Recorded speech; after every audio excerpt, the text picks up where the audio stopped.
see free a man for Marso. Obo so antina so. Ya come on kase bo an ye wura no. Wa bra ye be be phone lines no. To the nations of the earth, Nebra His Excellency John Dramani Mahama wura simpie no so enyum ba kwa na o eye jakalolo me edi tu dwa na wo dan na di na wo de ejije makwa aba no eno na ye gida so abra ye bie kwan no sa manza nyina mfre no mkire na adwen Ghana nyina frao se Ghana su frao san bra biem 0208984166 and 0500000257 menya me first call abi kwa homa so hello morning. Hello morning. Good morning. Mr. We didn't have a beer free. Mr. Family, Mr. Kwame. Eja yetio. Mr. Morning Jumata. Mr. Nurture, Meniaji, Papa Minia, Mama Sama Kaina, Mamma Chef, Papa said, Inshallah, 20 to the phone dear. Abano NDC, Ebefa, Minia, Namesun Jaka. Yamia Sunday Council, also Brana Yantonka. One summer what to free His Excellency John Dramani Mahama. Nefani binu me yadia to. Was it Sabreya Yakotu Abayenda in the DJ? A man saying in as a Ghana, Yenyabre, ye serious about your destiny. Ye serious about baby also minded in each other. Ghana for the Duana, Igna, Global Info Analytics, Fit Solutions. And if you want to go so, I die in the baby on my Ghana. I didn't any action. Ghana for the Duana. At the Emperor, ya what ye. Hello, morning. Morning, Bodina, baby, I'm free.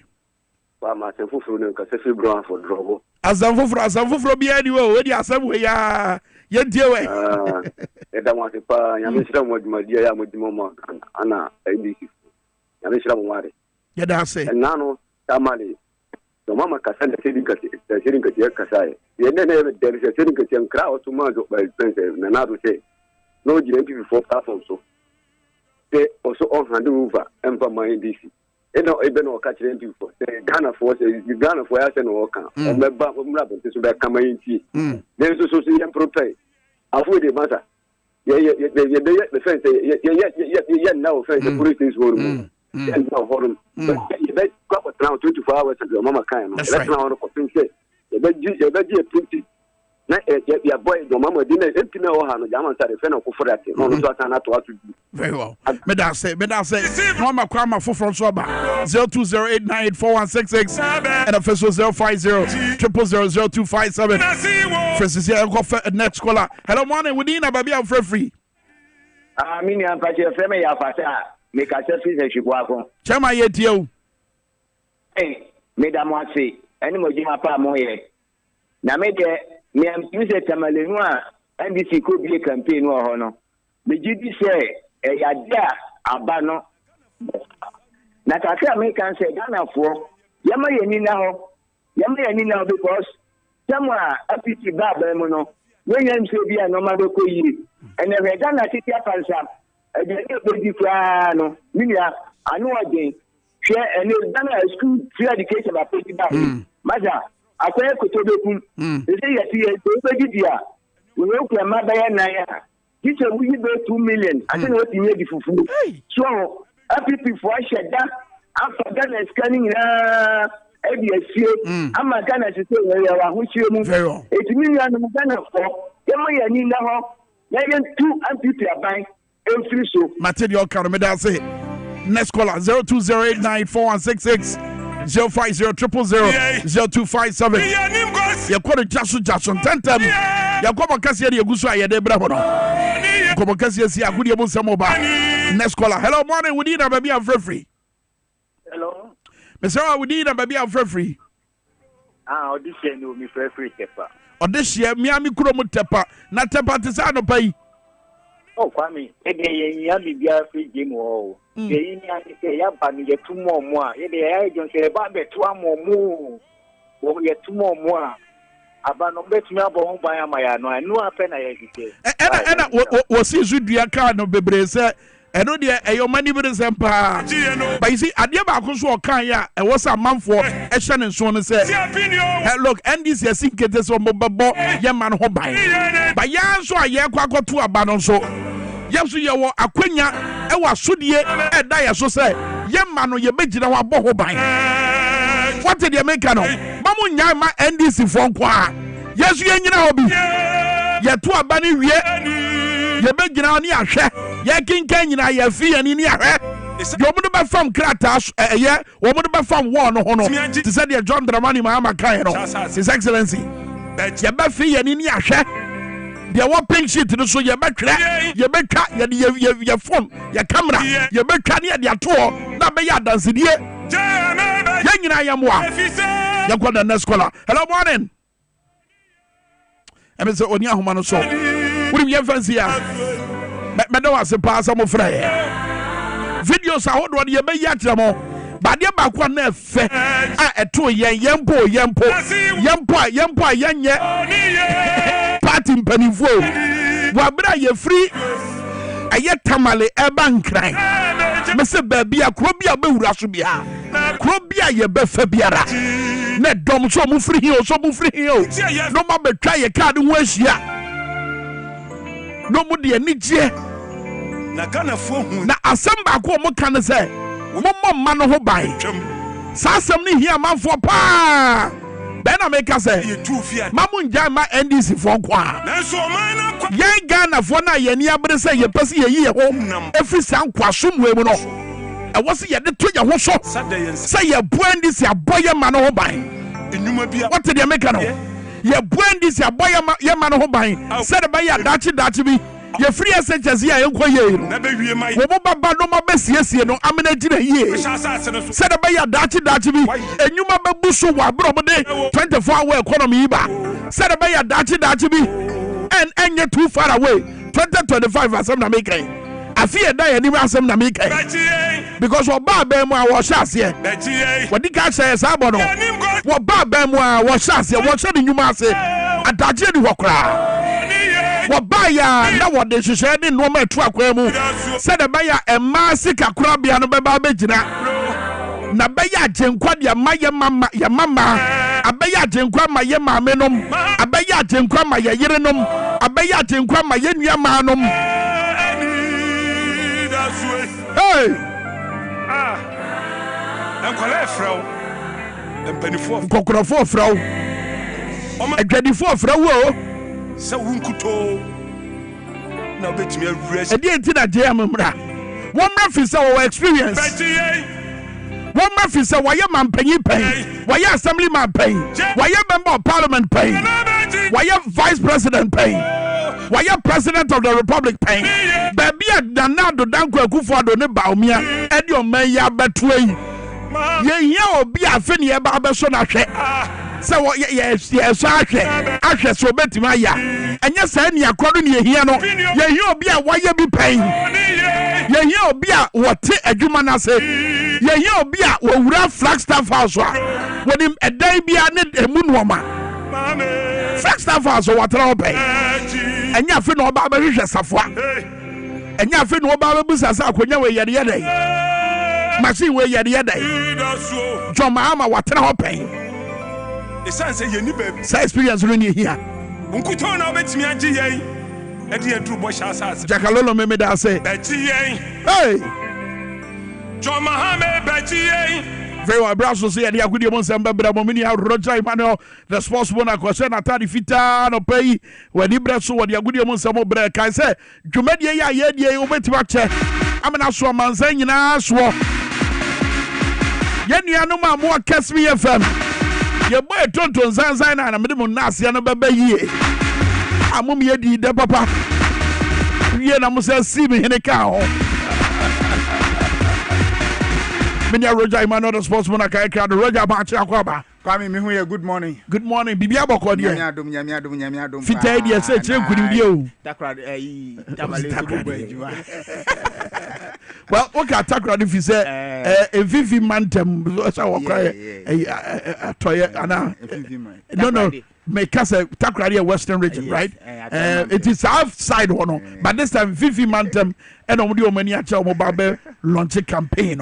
May I just say anything and what Oh, you yeah, na say Kiss Me FM no Madam Fubako pa. Your friend saying? Say Mubarak. Say Mubarak. Say Mubarak. Oh, okay. Catch me. Solid guy. Fantastic. And a team also a solid one guy. Organization from beginning to end. Yeah, it is a create team na crado. Tamaledia fire na Jubilee Park also the fire. Anyway, what's what Baba fire and good yamun some dear Nelco.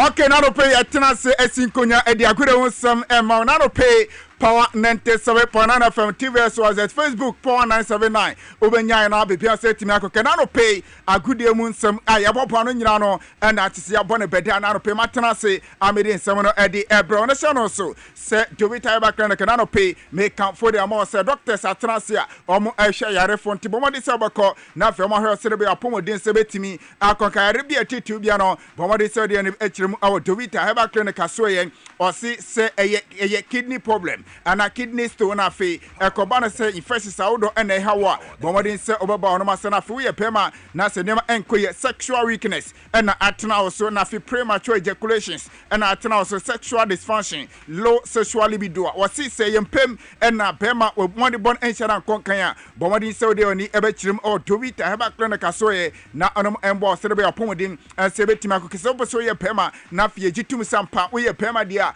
Jovita heba clinic and I was say we wani Chiromo awoshi elank taxi station and na obehu omunti eni omunni nkomo awo 024626 5313 024626 5313 na 0205586877 02055868877 na eni Jovita Heba Clinic eni omo etimi abo enkomo and I pay me amidi and semede bano meeting edi rota yimano from the sports morakebo Taylor and afi kojo for some techiri emana no pay yesi enkonya yari and semen e brancha sentem na yemrem our Paris 2024 Olympic Games tuja our Paris abonte so na onim say jumede no asha se da masoka no kwa de bigusua e kosmatch siribe di kan atutu dwa a medo kasere open ceremony etimi eba so na no ana 24th year na open ceremony no etimi etuja our Paris about na adia e fe yie part so hwanyum tufo a omu piem e jumede na se dia na eye kama yie pa na fe ohwe team sa wodo be pia man hodo a omu nyina se be piem adodo na so hwia na ohwia apagya ne fraga na se adia na nema e fe yie pa na onim se Olympic Games na kasa no eye Athens eye Greece and a chassis and tune me say do us and as a Greece for no na some etim akotie pa na so hwe mo a na te we ani na dikan kro bibi nipa ono akasa se Greece for no mo frag no ono na elidia na te wa pagya na nya sem gito krot na e yabakosema na ebi antimi empiem da so fa no jumede na betimi akokoko so a na orese na hye ne sitire o man Japan for omo ana se wurem e medals ahodo a omo egusu omo etopo a na se mo idea pa de ma man ahodo a omo atimi akopem o hwe nim se Nema ebetimi akoka Japan for ekuta 4 gold medals and afi 2 silver and afi 1 bronze medal and ekuta Japan so far afi my Australia as etosimi ekuta 4 gold medal and 2 silver medals and so no ekuta na afi etosimi sa US ekuta 3 gold medals and afi 6 silver medals and afi that one echiremu dia na say 3 bronze medals and no so ekuta man ya fa na say US na afi etosimi host na France ekuta 3 gold medals and afi 3 silver medals and afi 2 bronze medals and ekuta omaya ya fa na say France man afi South Africa and so man ya fa na South Korea omo etos enum as omo ekuta 3 gold medals 2 silver medals and 1 bronze medal and ekuta South Korea China tosunsia ekuta 3 gold medals 1 silver and 2 bronze medals and ekuta omaya ya fa na say China and Italy etos makumako and some ekuta 1 gold medal and 2 silver medals 3 bronze medals and ekuta omaya ya fa na say Italy and Kazakhstan ekuta 1 gold medal 2 bronze medals and afi oda on ichirama Germany tosu do ekuta only 1 gold medal and afi omaya from Hong Kong and so ekuta 1 gold medal ayi omaya from Uzbekistan and so ekuta 1 gold medal and afi omaya yɛfɛ no sɛ Brazil nso ekuta 1 silver medal ɛna 2 bronze medals ɛna ekuta mo na fi Canada nso ekuta gold medal ɔmo any gold medal na mo silver medal baako ɛna ekuta mo na fi bronze medal ɛna so na mo kuta baako na fi ɔmo yɛfɛ no sɛ Fiji ɔmo se ekuta 1 silver medal ɛna Kosovo nso ekuta 1 silver medal ɛno sɛ hwɛ sehye no se na asitie na mo oda woni ekyirem ɛwɔ biprem di a ɔde sɛ South Africa for ɔmo ɛna edi athlete na so ɔmo ɛdɔs yie papa at sɛ ɔmo nyina edi akopie mu ɛwɔ dwumede na se amede okase de na sɛ woda woni ekyirem de ɔman ɛfɛ no sɛ Tunisia ɛna fe South Africa Egypt ɔmo nyina ekuta medals ɛwɔ dwumede kɛse a ɛno se ɛkɔso Ghana so yakɔ akopie mu ehwɛ no sɛ nneɛma ɛbɛtimi akɔyie na dwumede kɛse no ɛkɔso no yɛbɛtimi akompete na fe nneɛma ɛsɛ timi akɔka wɔn sɛ Ghana yɛre 7 athletes ɛno so ɛna sɛdi mu akopie mu nyina egyirem na fe ɔmo akompete ɛde ama ɔmagre na Ghana yɛ skills na sɛ na asitie ɛfa yɛn athlete ɔmo ɛbɛtimi agyirem mu na fe ɔmo ahwɛ na bibia sɛ timi akɔka nyame yɛ atoma ɛda ɔkyena ɛde Harry Stacy wɔno egyina kono wen ɛyɛ swimming ɛyɛ men's 100 ɛyɛ freestyle no ɛbɛtimi akɔso no na sɛ woda wɔn ekyirem Harry Stacy ɛna ɛbɛtimi egyirem di ama ɔmagre na fe ɛyɛ 3rd August nso na sɛ woda wɔn ekyirem ɛyɛ Josere Mansa ɔno sɛ ɛbɛtimi agyirem no ɛyɛ women ɛyɛ swimming na ɛno ɛbɛtimi akɔso a we ɛyɛ 50 freestyle ɛno sɛ ɛbɛtimi so atogya ɛna fe woda wɔn ekyirem 3rd August kro na so ɛyɛ de media no bɛkɔso no ɛno ɛyɛ 100 meters a ɛno ɛbɛtimi so aba so a ɛno ɛyɛ woda wɔn ekyirem Benjamin Azamati ɛna fe Rashid ɛyɛ Saminu wɔn ɛna ɛbɛtimi egyirem ahwɛ sɛ bɛyɛ Ghana ɛyɛ 100 meters no so no bipia sɛ ɛbɛtimi akɔnka na fe 4th August ɛno woda wɔn ekyirem Rose Yeboa wɔn so egyirem ɛde ama Ghana ɛno ɛyɛ high jump final ɛno so ɛbɛtimi so aba so na fe ɛde woda wɔn ekyirem 5th August nso no ɛyɛ Rashid Smino wɔn ɛbɛsa so agyere mu a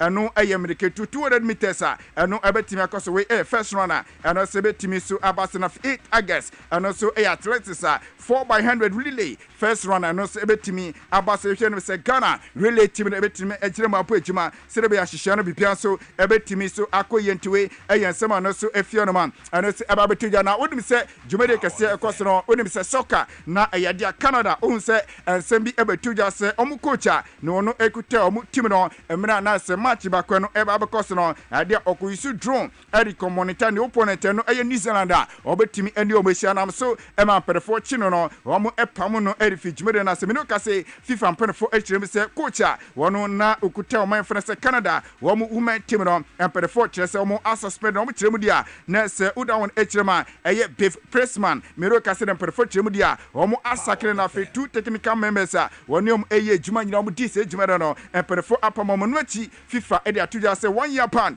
omu di amako kire no achi no omu se eye dia sika ano eye 200,000 Swiss francs ontua se sika no ani nyina eye nemo sem se oni opponent e be si akan na okoyishu drone na wodi afewiem amonita no omu echirem se nya dia nema kwenu achi perefo de atoja se Canada fo mu guso a omu si akan wo tournament mu kwa points no omu anyanya dodo na wie no perefo di kan ati omu 6 points square da omu pointa omu ebenya nyina no era perefo kire 6 points ya ti omanya ya fane se Canada ntiwe eye hihye no efi Olympic Games no ma ano so etimi ababetuja ayede ho sesem so etuja away from data na yewrem so ewo Ghana yen athletics openia wono eye president edema Ghana Athletics Association eye Mr. Bawa Fuseni wode se bakrade atuja se nei uda woni echibo Olympic Games ekoso na fe Americana no ebabe koso na wakasa da fa Ghana ye team no ye challenges kakra ye face emra ya wrem so ewo Paris abonti so tena se no eye nsem openia fane se Bawa Fuseni ede se bakrade atuja se wogiri se eduba bi no wom efesi challenges awudo pi na mom ni nyina mu no wom ejiri se omumrante no ebetimi aboa na fe wom atutu nema se be ya Ghana so ebetimi akonanim Olympic Games a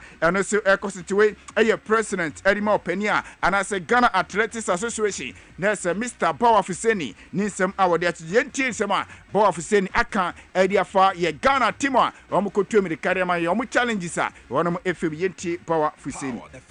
Because we started preparing for the qualification since last year. So we actually added the African Games as part of our preparation for qualification. So after African Games, we have to go back to the books, see what went wrong with the technical team. So we finally got them a race in Pennsylvania to prepare the team again to Bahamas. And thankfully, between Pennsylvania and Bahamas was just a week. So the team didn't come back. So we had the team. Even getting the athlete at that time was very difficult because they were still in school. So you could see that the team that ran in African Games was a different team that ran in Pence, was a different team that ran in Bahamas, was a different team that ran in Douala. But thankfully, this current team is the same team that ran in Bahamas for the qualification. So a lot went to with the administrators, with the coaches, with the athletes themselves, with the ministry. Because the ministry have to finance some of the trips. But getting the athletes to come to the competition was very, very hectic. Because they still have obligation from the schools. And we couldn't have taken them away from the schools. So we always have to go around and talk to the coaches, talk to the school authority to see which competition is ahead of them, which competition can the school allow them to come and compete for Ghana. Tibof Zeni a president of the Ghana Athletics Association and I'm going to say what is answer now. And so the Atu Jano no yefi on afia friend in Chemu. I want some from one of the and saying about to just say Oslo and no I no way about to just say Ghana Paralympic team bia eko China Ghana no say impersonation omo yankophobia omo ayisu Ghana Paralympic team no erikopimo no emu kudu no emu nkron edwane emu bakonso ekokowu ho na afia mu bakonso no efe na nan twempefo achina omo gusu omo ensem no na no na betuja se nipa makomako nan bia wo mo so eye opani a ye fene se Jemfi awo no eka nchirigu ye wo no we na busuafo so ekokopie mu no ebetuja se sankrofo makomako nan a omo so na yesi omo kudu omo so edwane no abusuafo no dia ba se sankrofo no mo nimbe omo awoba bia ento omo si enkrofo bia ekese ye omo yisi di no se omo ye eye Jemfi coach Jemfi no abusuafo a omo nyina se kopie ma se omo nyina se edwane abusuafo no dia ba se sansam ekoso se omo si abusuafo no bia ko no ma mo kokudwane no omo se no krano omo apply for visa no kromo nsa entimi aka na so ema sansem de betu ya dodo na na ekasa edifa no pania ono ye vice president edima Ghana Athletics Association or ye president edima African Arm Wrestling Association or Ora Charles Osesibe the barrister and odin sema kratu just asebo enko de omo mane nkonkoda sa na omo beye hwetwemu na afi omo hu bebia no kranida na afi omo di atu na yentie nsema Ora Charles Osesibe the barrister ninsem awoka. In as much as I don't glorify what has happened, happens every day, everywhere. Ministries, departments, the entertainment industry, everywhere it happens. It's just unfortunate. We won't glorify what happened because we're leaders. And this thing is going to cost us so much in our future international events. It's just unfortunate, but we have called for a probe into the matter. You know, what is worrying is that we are told a number of them were not athletes. And that's a challenge. Assuming they were athletes, I won't even bother to talk about it. But let's leave it. Let's concentrate on the Olympics, where we are very sure will bring some smiles into the faces of Ghanaians. Definitely. And nobody will be talking about Okay, Tinachisano, some Charles or says be the barrister. Ninsam our the international say or your former communication director. I remember a Ghana Olympic Committee and a new Ababontia or the South Seminary or your president. I remember Africa Arm Wrestling Federation of Fee, a Ghana Arm Wrestling Federation of Fee, Vice President. I remember Ghana Athletics Association, Charles or say SB and Mote Nenkano Yemfiona Fair and Intremos from one of the Enche Ghana any Angola Eba Bepo a AFCON qualify. Our Ghana has in which you know, when we say your venue back up amper Fajatum, CAF, FIFA Jatum, Sebeti Messia Kayan Ho, our Kumasi, Babara Sports, and Nay Uda on each Rema, who has sent a pitch in the city and a fate near Mexico City, Nessie Neman Sharanko, Cran, but Tuja, say now Chevier na, Chise Checha, you're from say deeper life, or more Echo G Stadium, New Boswa, Nanyasum Kitoko, here in the Pane Bunkam Afaso, not Nipana, say Stadium, one year, Nessie Yasum Kitoko, and I who and it's a pitch, you know, Sanakasano glasses in Yana, Yadiam per 4 day, Ekatasu, I say, Chise Nipani Tiatia Susa, I know, and I do when I come once and say, hey, pitcher, they say Ghana Hana, any stadium, Baku Penny, and one Annie Babara Sports, and a day, I bet to just say they are renting, sorry for, or a yes, so that's a glass in Ninano, Ninasu, essay, do when I come once and NSC, Ashanti region, Omon Penny for Ababontinis, and Abetujasu, or secret yet, or more dear Peter, they cover soon, Tomu Henning, say a idea the month, I guess in the day, Ombo Crucinicra, Nadia, Omo Edibama rent and a fee, Obia said to me, you soon see more, Omo Casa sɛ pitch ne ɛbɛsɛe ne hu kɔ ne bɛnyina no ɔmo kyerɛ mu sɛ ɔmo ɛwɔ nhyehyɛ ɔmo plans a ɔmo de bɛhwɛ sɛ bia pitch no ɛso bɛtumi ada wansa na Ghana ɛne Angola nso ɛde ɛyɛ AFCON qualify ɛnso ɛde ahyehyɛ so ntiwe ɛyɛ nsɛm a ɔpani a yɛfɛ no sɛ Kwame Ba onim sɛ wokɔ Ashanti region wɔno ɛyɛ NSA boss ɛna moti sɛ ɔde sansɛm no ɛde aba yɛde ɛho nsɛm so no ɛto gya yɛmfie ɔno afei yɛmfa yɛni ɛnkyerɛm ɛwɔ nsɛm from a onim sɛ club boy for the Mediama Sporting Club sɛ ɔmo agye atum sɛ ɔmo stadium ɔmo esi a Go First Ghana Limited wɔn ɛna esi anas Anglo Gold ɛna esi yɛ ɛde ɛma Mediama Sporting Club anasɛ mpanimfoɔ ɛne ɔmo si akan ɛwɔ ɔyɛ Western Region takwa ne ne pɔtɛm no esi ne mpanimfoɔ agye atum sɛ stadium no bibia atumi ayɛ krado anyame atum a mpanimfoɔ ɛba bibia no na ɔmo bia no ɛde a Ghana Football Association asanhye sɛ club a yɛfɛ no Korobia Kumasi Asante Kotoko ɔmo kɔ piem ɛwɔ takwa na ɔmo ne club a yɛfɛ no sɛ Mediama Sporting Club ɛmfa ɛnhyehyɛ so timi no kase deɛ ɛda ne tuo deɛ ɛyɛ football festival ɛno ɛbɛtumi akɔsa ne nyina mu no ɛpɛrɛfo agye atom sɛ hyehyɛ no bibia nyinaa atom atotom a yɛhwɛ no 16th of August no saa game no ɛbɛtumi aba so a ɛno ɛyɛ Mediama Sporting Club wɔn ne ɔmo tipɛmfoɔ club ya Asante Kotoko ɛna ɛbɛtumi so ɛde awida ɔsentwe kakra no so efia no ma no so ɛtumi abɛtogya clubs ne bi gu so a ɔmo ɛyɛ Sunday Saudo abrante a yɛfɛ no sɛ ɛgyanim boaten na osi akan arima dream self sisi amedo kase ɔnani akyerɛma Rwanda ɛhɔ ɛna okɔ akosi na kase sɛ deɛ Ghana League no ɛstarte a nyadeɛ ɛgyanim boaten yɛbɛhu no sɛ ogyina mu na osi akan ɛrema club ɛfɛ no sɛ dream self si abrante a yɛfɛ no sɛ Ibrahim La wɔyɛ play bia na no bɔde bɔ yɛdeɛ na ɛsɔ ne pa na mi no kase ɛnso atremanfo afa na ɔmo de ne kɔ gyina mu ɔ Africa no akɔboa mo sɛ be Africa nso atreman ɛkɔn so bibia sɛ betimi akɔn kan Korobia Kumasi Asante Kotoko ɔno asɛm no kase sanis no ya ne sɛ mo aguso mo ɛyɛ abrante a yɛfɛ no Albert Amoa na osi akan ɛrema Accra Great Olympics mi no kase Asante Kotoko ɛne ne ewie a wadwane boboko na 2 years ɛna ɔbɛbɛsi akan ɛrema Korobia Kumasi Asante Kotoko sasere di kan ɛde ato anim de da sɛ abrante a yɛfɛ no Saka Dauda ɛyɛ former Bofakota no captain ɔno so 3 years contract wasan ɛde ama krabo a yɛfɛ no sɛ Korobia Kumasi Asante Kotoko sasena Patrick Esiedu ɔno so Brokum Chelsea ɔno so asan ɛde ama krabo a yɛfɛ no Korobia Kumasi Asante Kotoko sa players wɔ mu nyina no nyame atuma ɛnɛ ɛna ɔmo ɛbɛdwane Kotoko na preseason Asante Kotoko ɛyɛ nso no bibia nso bɛtumi akɔ sasena abrante baako ɔno ɛyɛ goalkeeper na wosi akan ɛwɔ Guinea yɛfɛ no Mohamed Kamara ne wɔn so anya atachi da wɔn so asan ɛdiama Korobia Kumasi Asante Kotoko bɔbɔ na abrante no de atuja sɛ abrante fɛnɛ Amos Frimpong ɛna convincing no sɛ Kotoko ɛyɛ big club ɛwɔ Africa na Ghana ɛno nti ɛna wagya tum sɛ obesi akan ɛdiama Korobia Kumasi Asante Kotoko sɛ wɔn no esi akan ɛwɔ Guinea pɛnɛdeɛ wagya tum sɛ obabesi akan ɛdiama Korobia Kumasi Asante Kotoko sɛ asɛ na haso fokon so abrante fɛnɛ Benjamin Asari ɔno sɛ ha simpenfoɔ ɛne ne ewie bibia ɔno sɛ mi no kase de wabɛyɛ ha so folk ɔno mu play antie no kakra no sɛ timi akɔ so na mo no ne tew na fe ya sorry ensɛm no so ɛna no pedia na onim sɛ games kakra so etimi ɛba so na Olympic Games no onim sɛ MMA no games ne bi ɛba so na fe ma no games ne bi so etimi ɛba so na Saturday results a ɛno epiem no sei ɛna ne nyina ho nsɛm so ɛsi ɛtie ɛwɔ hɔ no na ohwɛ no a games ɛkɔ so ɔman New Zealand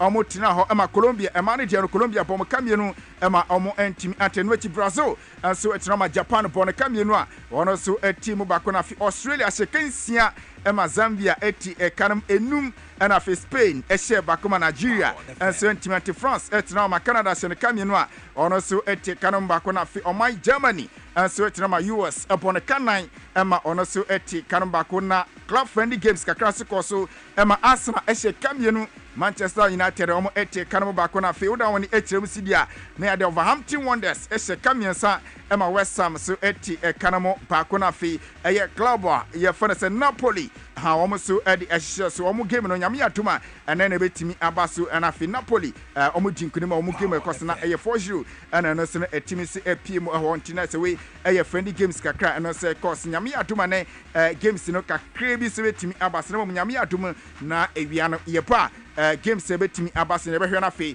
yɛde ho nsɛm so de ba na Brante fɛ na Kudus Mohammed ɛyɛ Ghana ni Brante wo sia Karma West Ham United run sɛ preseason wo hyɛ goal ɛrima West Ham na wo de nsɛm akra da to yɛntie Kudus Mohammed. Same me, yeah, definitely the preparation has been smooth so far. We have some couple of games to still get to the level we want to get at. So I'm looking forward to tomorrow's game. But same thing like last season, last season was good. First season to announce myself, but I think now the expectation is even higher, and the opponents are going to come stronger, but so am I. So yeah, it's just double my effort and then do my best for the team to finish in the best position as possible. Okay, Kudus Mohamed Ghana ni Abrante no na motini nkano na Manchester United akola yakoto no fufuro 18 years. Yoru ukoya wakokupra. Yeni Arsenal match Abrante yakokupra. Ebe se obetire fi be 2 weeks.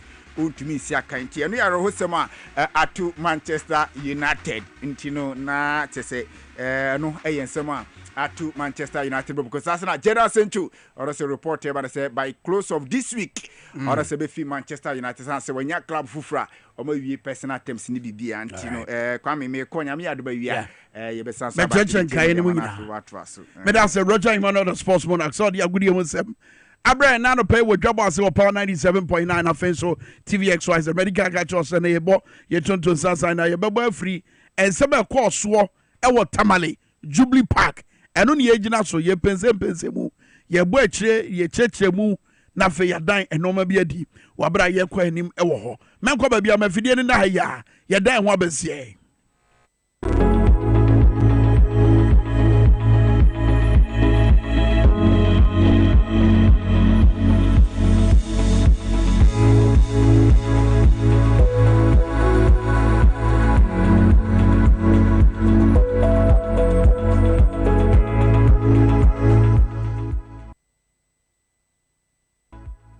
I am Chinese Dr. Wei. You are welcome to Roma Ridge Traditional Chinese Clinic.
na sawote konkoya na trasa samaba na sawote konkoya na trasa samaba na sawote konkoya na trasa samaba Bayamo of fire sanimani adi bobiati ubani wa yeni yaka no be ni yesu no waka na this government dey anya kula se wuti konko ya na che se o fire ya fire no pay mediane magu na minka aka Kwame Minkah ye free tamale aba ya ba na nibere so pa fi se ne yakọ so Jubilee Park na akra ko vida akọ wa bra memo akọ abanso ya nua ne yakọ so Jubilee Park no e da di pefe se ye wadwuma kase da yanim. Okay. It is no longer about NDC. Walk about womwa. We hear ma. Yeah. It is about vehicle. Beer. E was ye nyina ye trim. Na ebu twitwo my Ghana every sankwasom we. Okay. It is to say NDC abeye special purpose vehicle. Okay. For my Ghana fan wudie. Okay. So I Ghana ni na wo hwe na wutie ya. Sa na me pese hunu no. Eno ye du kuma se. Ye bowura fie fufuo. Ye godi kakra. Amanfo mu hia ye. Na ye hye NDC ahofama bibia o. Na yi bundle na na ebo. Minia ba ko nsa. Ba ko pe. Ena wo hu yo se afi mu betimi awini o. Ba mo ema no ho ban ma ye. Sa Kumasi fo na wo kasa se me. Kumasi. Bekwa your friends say official na man for body yeso. Ye kura yenye flag bearer o. Yenye running mate yenye ze party executive bia o. Ye ze twefo ye koye ye djuba ye ba back to crime. The way mo body yeso free tamale kuro ye pie free tamale kuro mu wura mu tuobodom ba bia be fa bia. Yeah. See your body yeso anie. A day di pefe say Ghana for pentem every sa ho kire mu. Ghana for pentem every atiti mu. Look, akraya ka say 2 senior members of the NPP. And aba bonten. Abeka say the way aban we operate no. Ebetimi di yakọ ha mu. Di odi kan eye kwaku kwaten. Obuasi West MP. Our babonten beka say said ye yesi anwini yesi kasa mo tutu yesi kasa no ete se obi a wo ye Ponzi scheme ye ka Ponzi scheme a chechem na mansante ase na se 419 obi anka no kware ne ade bi ade ni ho I said nam one yeah ade ni ho typical example nam one so wa sheda kasa ade ni wo ho and I said bakui DKM sana ban no the way watch chiro man no esi kasa no sana sitie ete se DKM and I said number one. And I feel so former Chief Justice. Ebrana ye de ayaka die edi yema eti asema e wa Japadie book yimu no. Eno no si sudia no. Uche Madam Sofia Kufo. Yes. Na wabra ye bobo John Dramani Mahama ne empedifo ne nyina no. De enoma bi e wa Japadie book yimu no a ede di pefe say ye tie that na ase bopo say ye ba be hwia say o my Ghana no me say me ba be dan na dia no pay good me fo afidie ne ko ba bia ba ne na ya na die ntia mato me bu asa me cheche we mu no say the ba ya wadwen be ba be sisu say ba bia ye ko no nye just because of ye person Joma ama ba be mu baburu ba ko ka che empedifo na ye ni omo etira Kesmi FM studios wo say and yes, say, ye person Joma ama be ye president keke o. Ye person President Mahama ba said by ya yensu ye benya adwuma. Said the bear wants to benya adwuma. Said by your benya adwuma fi say sabre ye de nap kwa be da ye. Ye de nap kwa be da ye. Ye de NEIP ya fa NEIP ho abeda ye hwi nsi ye. Bibia ma ye. Aban na nkasa data. Eche se Ghana for 1.9 million. Etifie kwa. Wo mu ne hwe ye. Wo ni hwe ye.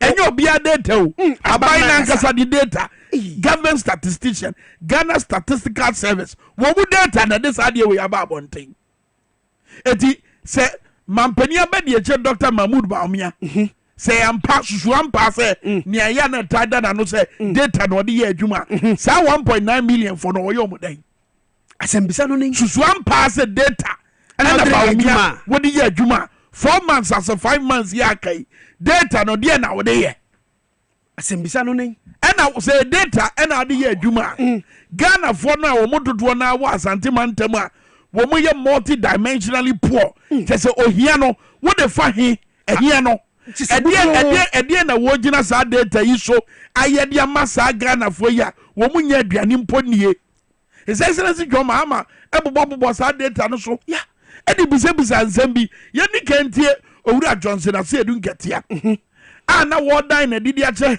His Excellency Nana Addo Dankwa Akufo-Addo Ghana man panyin sɛ ma wɔn kɔgyinagyina ayi political platform so ɛmfa na no ɛmɛ fefa Ghana for ho sɛ mɛbɔ abayi ho ban anaasɛ mɛ hand over peacefully no wɔn ankasa nkyɛ Ghana for wɔ sɛdeɛ onim saa kwan no ɛbira COVID by no onim kwan a wɔfa so ba yɛ fie eti saa bere ya amanfo adwene mu ayɛ ɔmo ntanta wɔ abatoɔ ne nsunsuansoɔ amanfo ne gyidie ɛwɔ abatoɔ komisa ne dwuma yɛ ɔmo no His Excellency Nana Addo Dankwa Akufo-Addo wɔn mmerɛ abɔnten good na wɔne Ghana fɔ mbɛkasa wɔ ahobrɛaseɛ so wɔ aniberɛ so in all manner of seriousness na wɔn dan na di sɛ aba no baabi a ɛbɛfa biara no wɔbɛ hand over peacefully Ghana fɔ hia saa asɛm no sɛde bɛyɛ a yɛadwen bɛyɛ yɛ fan wɔ abere a yɛkɔto aba fi sɛ bi nsi da wɔ yɛabakɔsɛ mu sɛ yɛnya mampanyin a wɔte so a wɔba abɛfiri aban no mu a wɔne nam a wɔka sɛ medeɛ mepɛ sɛ me hand over ɛma me party ho nipa dabi ebi nsi da Mills anya bi Rollins anya bi Kofo anya bi Mahama mpo anya bi na ade nti na wo na woyɛ eti wɔ se member gyina simpie so ɛfo ano nka kɛkɛ show action Yetie Johnson ase edu nketia. Ladies and gentlemen, is the Chief of Defense Staff listening? Whoever is close to him should nudge him to listen to Asiedu Nketia on Tamale platform. Where is the IGP if he is listening? My message to you is simple. The day you were commissioned into leadership of our security services, you swore an oath to protect the interests of Ghanaians. You didn't swear to protect the interests of any regime that is in power for the time being. We know you are working under pressure, but please, you can absorb that pressure and do the right thing for the next 4 months. If you fail on the day of accountability, you will not have the president who is pressurizing now to do the wrong thing to come to your defense. You will be left with yourself and your God. So this is the time for positive defiance. You cannot be following wrong instructions under the excuse that power from above. Order from above. There is no order from above. No order from above. You swear an oath to this country that you will stand up and defend the country. No order from above. Etweka tipton time. Abana wiye. It is a move to put here. When there was a butie. Good. Because Ghana for national say kasa. Ghana for na kasa say dey kasa. Eno ma mudi sie ye no ma mudi hinta ye ankom mpese Ghana for be hu no. And Ghana for kro ya wo mu nhie mu ase. Wo mu timi pone wo no de atodwa. Samansa nyina me kro no ekoso. Sa pepepe. Wo ka say ekwa. What ye owura okuje to ablakwa hu ya wo dai na di chairman sai. Wo ka say ekwa. Enye kwa. Ghana for bi na ya na muni wo mu kwahia no. O ma ninje krono na ekoso no. Wotu omo ya no ma pone ho no mo de ababonte na empanifo a omo pe no kro no. Enya bi. No mo de chairman sai. Sa pepepe. So nye obia na pesa ade no. Etimu ko mu nhia mu no. Na ye keka kira mo say order from above munya ni say na munya ni say. Mun kai hunu say Ghana for do na esi nkete say abaya ye kwa kwoto ne nsakra ye ba. So ugo tie wo mo so called order from above. You do that at the peril of your own ayi ene wankasa no waye ene wankasa ujejereje because sabre ye wo mu wankasa ene ojetum se obesum Ghana uswaye so anya so wuti tumu keke uswaye so besum ye enti meka nkire se tumi bi hye baabi abeka kire wuti etimi tie no eno dabi tumi bi ani baabi a e wo so o che se de wo so wo ye wadwuma good tumi ni de obetima yare se o de hye beto akwa mu na watima ye wadwuma obemu akade na watima ye wadwuma wontimi mbegina wachi enkire se konifa anase kobonkum dabi woni sa kwanya no wontimi ma hye sa eti IGP wo warning no efutu a Ora Johnson I said you get ya e dia ma no no tie na supam good tie na supam make us pressure be dam so dabi and I media me wo mo tete me na media me wuru dia me nyamo you are a man of your own o wan kasa wadwen sa you so adwen no na fa ye adwuma akoma na wo de sum nyame no fe no esom oman no good Neja sansem na ya na wotakika gati said ya nanu yi wo kan ye wabra ye dia post for dan imam agoja say e dan dia what a wow we ya say abatu e dia ye behwe so pa sansem no jagika amwa say ye koye nim no ma wo kasa ne nka oman ni mom sa pepepe ma wo ne ye wo dwumadie wa na montuo ma ne nka oman ni mom ma ne hwe say dia asomdwe baba na no na Ghana for hwehwe Ghana cannot afford to go back Debbie Yetibi san trawo ye da ye ho Debbie san koye chi Debbie sade no ye we can't afford to go back Debbie ye dru no yesesa ba mu ana ba foforo ba na beto aso no ye adwuma no na ye koye nim e ho ne ye hwehwe sa bato nsunsu aso no obi abeji atum menkoye bibi e be ma amanfo adwen abesisu se aban bi che wachi da wo piepie wati ko se ye bibi se de be ye be intimidating kofo anya bia yehudi si wo out you ye pese be sense bia pese sade no besi biom e ya batu keke ne yakọ etie no wafutuo na aba no mo editie na supem ye go the next one good afei a wakasa che your friends CDS any IGP no mesamo mo ma me ne waka che His Excellency Nana Addo Dankwa Akufo-Addo say ni what dia ye go straight to Professor Nana Jane Opoku Agyemang wabra na wodan na di say wo hwe doma epuaba the northern region Tamale na say you take over after we no de ehihye nam kwaso a eba bejo my Ghana etu dwatie Professor Nana Jane Opoku Agyemang the first female vice president our nam kwaso awoba tie we I want to thank the entire northern section of our country for giving the NDC, for giving Ghana a person who prioritizes truth over lies, a person who doesn't give false promises, a capable, highly competent, truthful, respectful leader in the person of His Excellency John Dramani Mahama. We have tried him. We have tried him. He has been off the radar. He has reflected on what is going on. And he's coming with new policies. And those who make comparisons, you don't compare unlike things. Don't compare his performance and his achievements with what this current government is giving us. It's like comparing cassava to oranges or cassava to lemon. There's no commonality among them. So we are very happy and grateful that His Excellency did not give up on this country, but that he is willing to put himself forth again to rescue this country. And this time, we must all ensure that when he's done the hard work, when all of us have supported in doing the hard work, this country does not return to such a status again. His Excellency Professor Nana Jane Opoku Agyemang, Her Excellency Professor Nana Jane Opoku Agyemang. Wanona watu na numutu no na dia ba ko kan ya mianka sa mede mani hunu ye okay ede maso te okay eye sede omo free etifido mantem eye amanfo bi a nokureka nokureye nokura na montuo ya dia eye omu su a bibie nu ebetimayi eyi sade na free omumu eti se wo ka omo ho na wo sha sese wo twatora wo beye mamboyefo ya what did you make no good se wo free the north Now the shouldn't buy a tower, and it's a back over catro. One can of cre, wouldn't no crena, who pay a man boy for. Good, because a man for your coach almost cast me. Yeah, one more Mushai or Jubilee Park.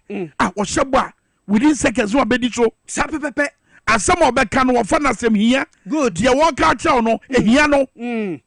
So that's the kind of attitude that. And as a Subaya, His Excellency John Dramani Mahama Ekura, and written another Professor Nana Genopokwa, what the TV do man tem do ase, some mamma or this year, yeah, where you no crackafo, or you be a can of mamma or this year, one cassa, what by your penny pen, what by my penny penya, yeah, a man for casa yet and chankakra, what and chain, what drinking, Nenoma be our year home, and from Sobia our year, and ye be our year and Kaye, what drink home, up and one son, wardrobe, as who experience as I begin say Ghana for money to me now one bay and 1 year. Yeah, was this any a corny I can once more. You and from Yanya, your person, oh, and Mamma Fabaumia, and my tutu, Mahama, was it? Ah, yes, I'm my young from Sword. Agra, and from some way, yes, I'm my young from Sword. Yeah, at the Sadia day. At the Sadia di Banche, Atutu, a Kutu Anasanka, and Kaho, Banchini, and 10 years, not to two, and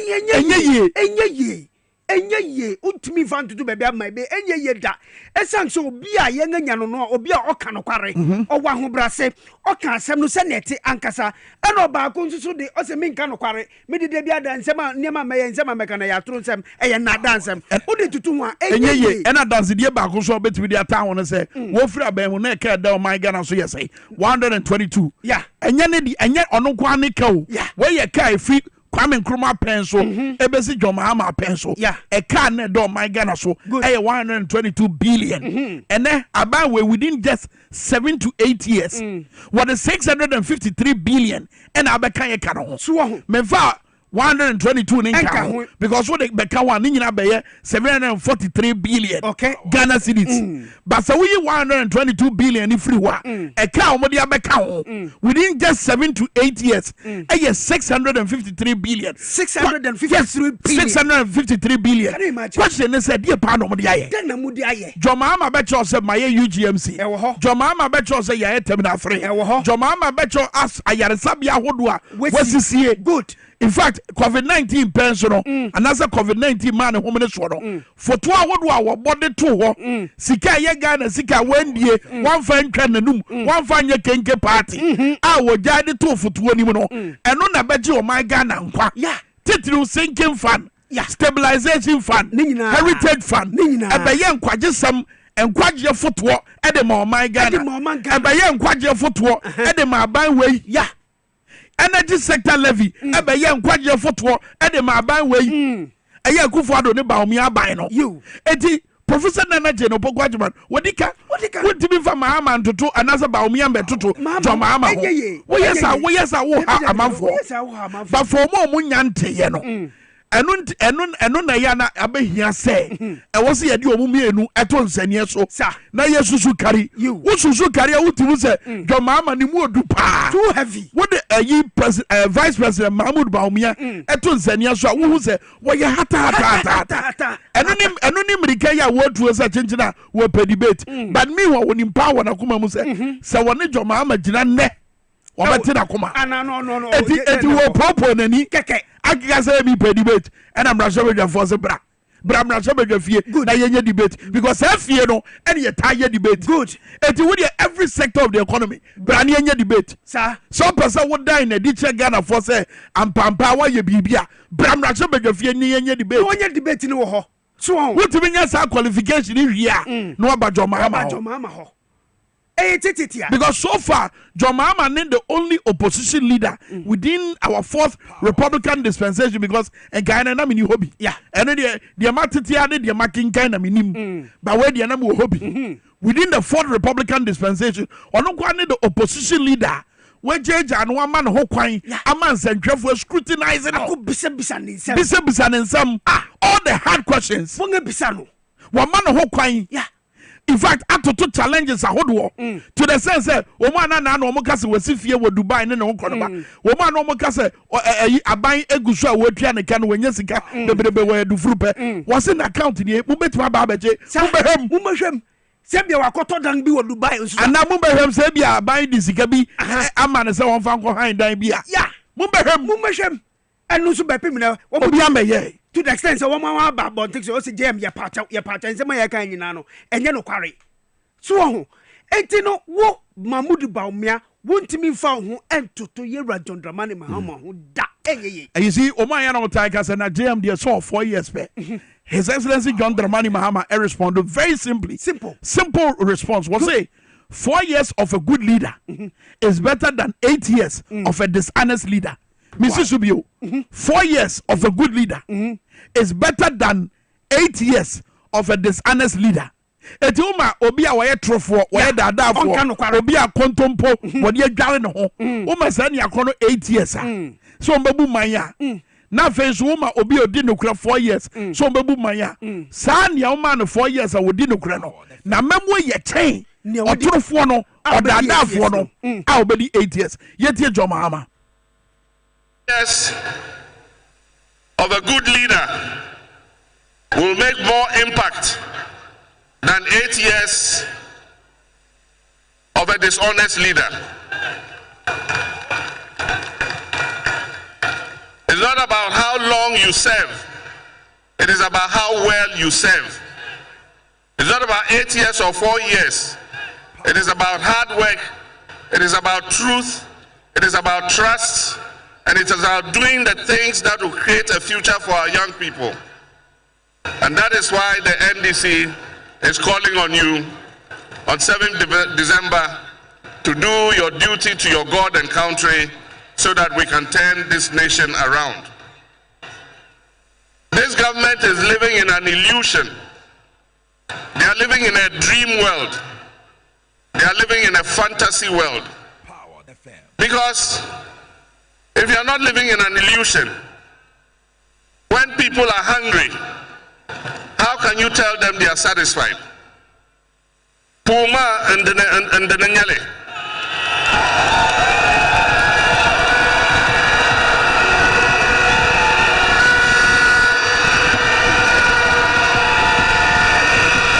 And the Nyale.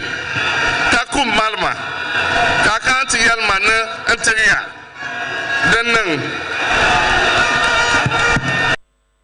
Puma and the Nyale. Poma and the Nyele. Or Abaya what it trum, what it nadem. One qua aboni yasi when it trim. So what here about me? Only about me on one Casane Ghana, and when it trim. Sagana now wabo when it trim no, a month for the deepeche, a month for the hutom, a month for Wasika. But so your bagana ya timia, a comedy amount. The data is there. The data is clear. Data no I come there. Eti, is there a question about Salvama Obi 8 years and answer 4 years? No. Ghana, to say the honorable news of Hussein Kachaye, our Kasmi FM. Okay. Obakaya. Was so be a Yamambra say. Abembia wo 4 years. 4 years. 84 years no so a wadwuma so ania na ya to so tie me na ya de ya to so good to ya be to so no ene se ya be ma second term good se wadwuma so ani eti in real terms no de ya de hwe wadwuma yo wa ho den wa na montuo wadwempa wo nokreka aye 4 years na ya de be ma no sa 4 years kro ya Jomahama nya ye wo de ye no ma bebre Ghana for including Dr. Mahmoud Bawumia di ho dance what di ho dance the sense say Bawumia to because say Mahama dey nice na Mahama so would so e dey na what so would say wadwuma enti adanse die ni bi no adanse die ni bi ni say Dr. Matthew Poku Prempa was energy minister. A bit COVID the buyer. No, UGMC no kodai. Hono kodai. One no say the COVID no na dia yem 4 years. 4 years. 4 years na ye dia ma no. What die wo modern way dia. And na Ghana for begina so ato so. I said the wakoto amelia betie. Se wudi abetie no na abetie no so wudem a na wa frɛ for anko so frɛ for anko ni ye dey ento so na de bia kan ho that's right tititia Kwame ene mpanyin ka sembi titi wa santifo taika wom say kiti wuse ade kiti wuse no eyesin dodo wura ade kakre bi mfisia nan obeye ne yie ubedi no kware ubema manfu ho atowon obenya aduanye di obe mofra be ku school traffic light bi amemu no eyesin say ubema nipa mfisia wotwe na o ma be ku school traffic light ekombedi yen ye bedi ka wa mano ne ye hunya kono ye ntimi kotwa eka eno no mfaso bi eni so eti kiti wuse no na yes ewia ye sika sa aka ho na ye di ye sika ye Ghana sika e kwhwehwehwe ye mpaase so ho kiti wuse ye dai eyesin dodo wura kiti wese no ade kuma bi an bema ehun beba faso ama mamu ni nyina ama adasa nyina no eyesin se ye nyina dodo na bebre bema ni fisha bebre nsuso no ekombe kun no enu di faso bi eni so eno ne te bia ye wo msabre na joma ama so dan na di e wo sa kasa kro ya ye bochira wo yi say sa within this 4 years no what the nukreka nukredie nukra na montuo na bechechere man no what the kasa tintim no what dan na di say ade ba ko ebe hia wo sabre ya wo san ba eye governance said ye si bu man no wo se hwe o man na say e wo se ye sa ye nsiesie titi wo ye mamra mu no ya mamra no ye begina constitutional review commission no o madwuma no mo ye no na emra ne bia mdimwa o man Ghana emra ne bia emwa ma ye ni so ade hunu mem no ya ye nsakraye so that's the kind of governance aye ba be hunu sa say wo ba be siesie no ma to chew sa eno ma enkoyie eno ma ede o haw ede apaniesie ebreye eno ma ba ya kwansidie ama ye na no na his excellency ambassador Victor Smith esa jase krampo say ye nsakra wo ye constitution mu a e wo se yetimi nya mira bi ma mampanyi no obegina mrahye badwafie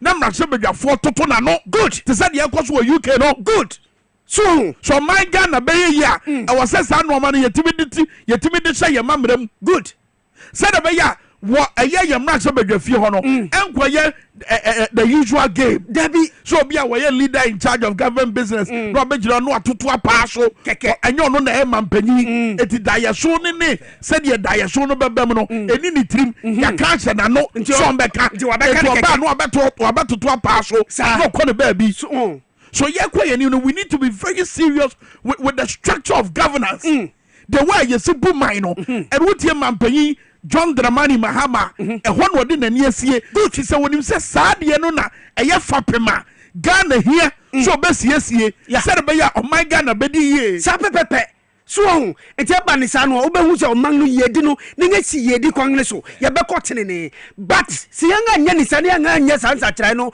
e wo ye 1992 constitution mo se ne de yam so ba ba na sa nkrofo wo mu se wo mu mpini so eni ne ye wo mu ya na ye be ye be nya ne se aban bi be bat se de MPP abai na wode ne ho toto Kwame Nkrumah osagefo Kwame Nkrumah na wadan na di se ono kra ne modern mo 10 de be nya no ye tie se de John Dramani Mahama ekasa fo asasem no ho ene said ye wosi hunu the way na ponum ne MPP fo wo mani nsohwe wo de wo ho toto eye Kwame Nkrumah ban ekase wo mo modern mo no e chen Kwame Nkrumah de tie we Statistics tell us that unemployment has risen from just above 8% in 2016 to 14.7%.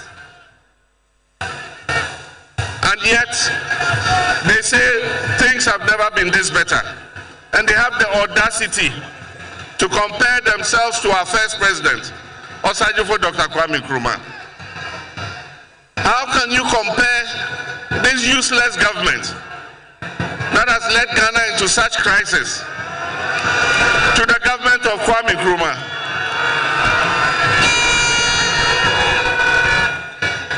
The statistics again tell us that things are not well with this country. All the statistics.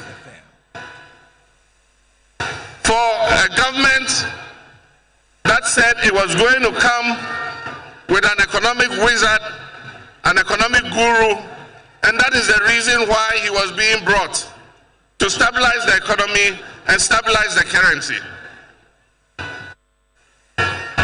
To take the cedi from 4 cedis to 16 cedis and tell us that, clap for us, we've done well.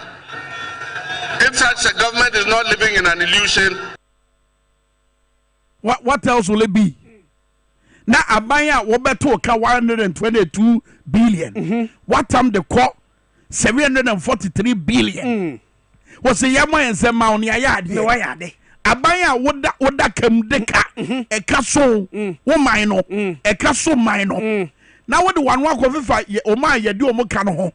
Ama o manya ntiase bi se wo de sabre de wo de obetima nante akọ mentua ka no etie na obetua no abaka chetememu for say mommo nsema ye ne ayade. Can you imagine? If you are not living in an illusion, then what else are you living in? And in Ediamu na utim. What in na adamu? What da ho? Ama wadwen ni umoja ni bi uhonama kwa nyina age atum se na ada ya de ehia.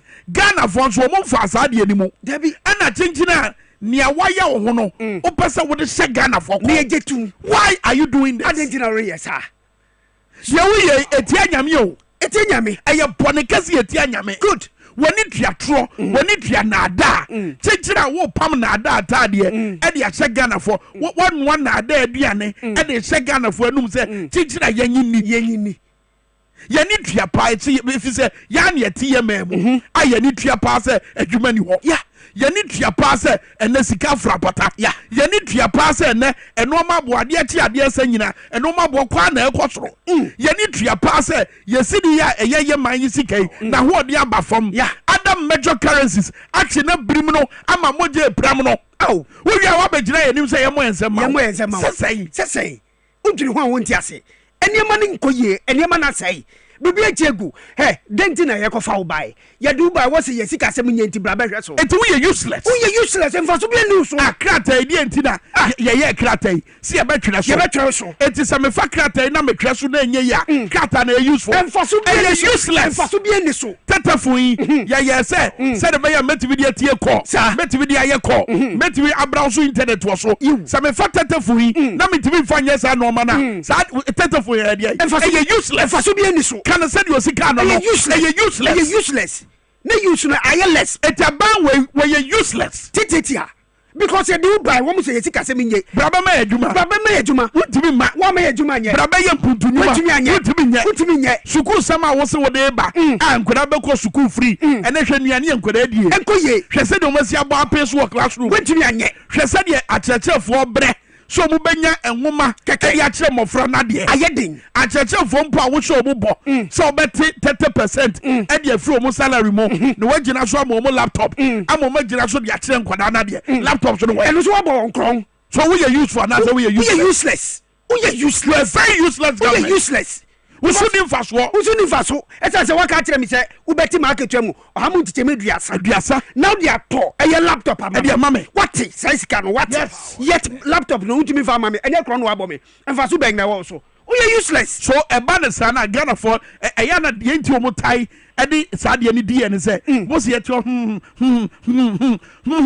yenyai yentese mra no we komudi adi akyerɛkyerɛfo na akyerɛkyerɛfo no mo de wo kokot good sama boy krono mudu musabe wura ye botoma wia ye pay sika ye pay laptop wo pakura mo pull laptop no mo show mo good say laptop no ye hia bio mo fa sika ma ye good anya bia ba bia ye du kom de ye sika no be kan ho so benya bia you me se ba bia ye du no kom de Ghana for na ba ya be gina nche so wa me Edwin be wa mame me na me de mo de mafu ekwo de me no ba gina manim se wa me bon se mame no mame mamo wa me bon se mame no mamo wa me enya tam didi tam didi eti abana ye kwoto no sa no ma ya ye bobobobbo so yi eno ma ya his excellency John Mahama akeka ni nyina mane didi utirim mane nya nyina so a wo de bekwa kwoto aba o ma samobo so mo babo mo ma no ho ban wo abro ma hye sa abo no so me ka ne bio eye Ghana ni bia asede wasodie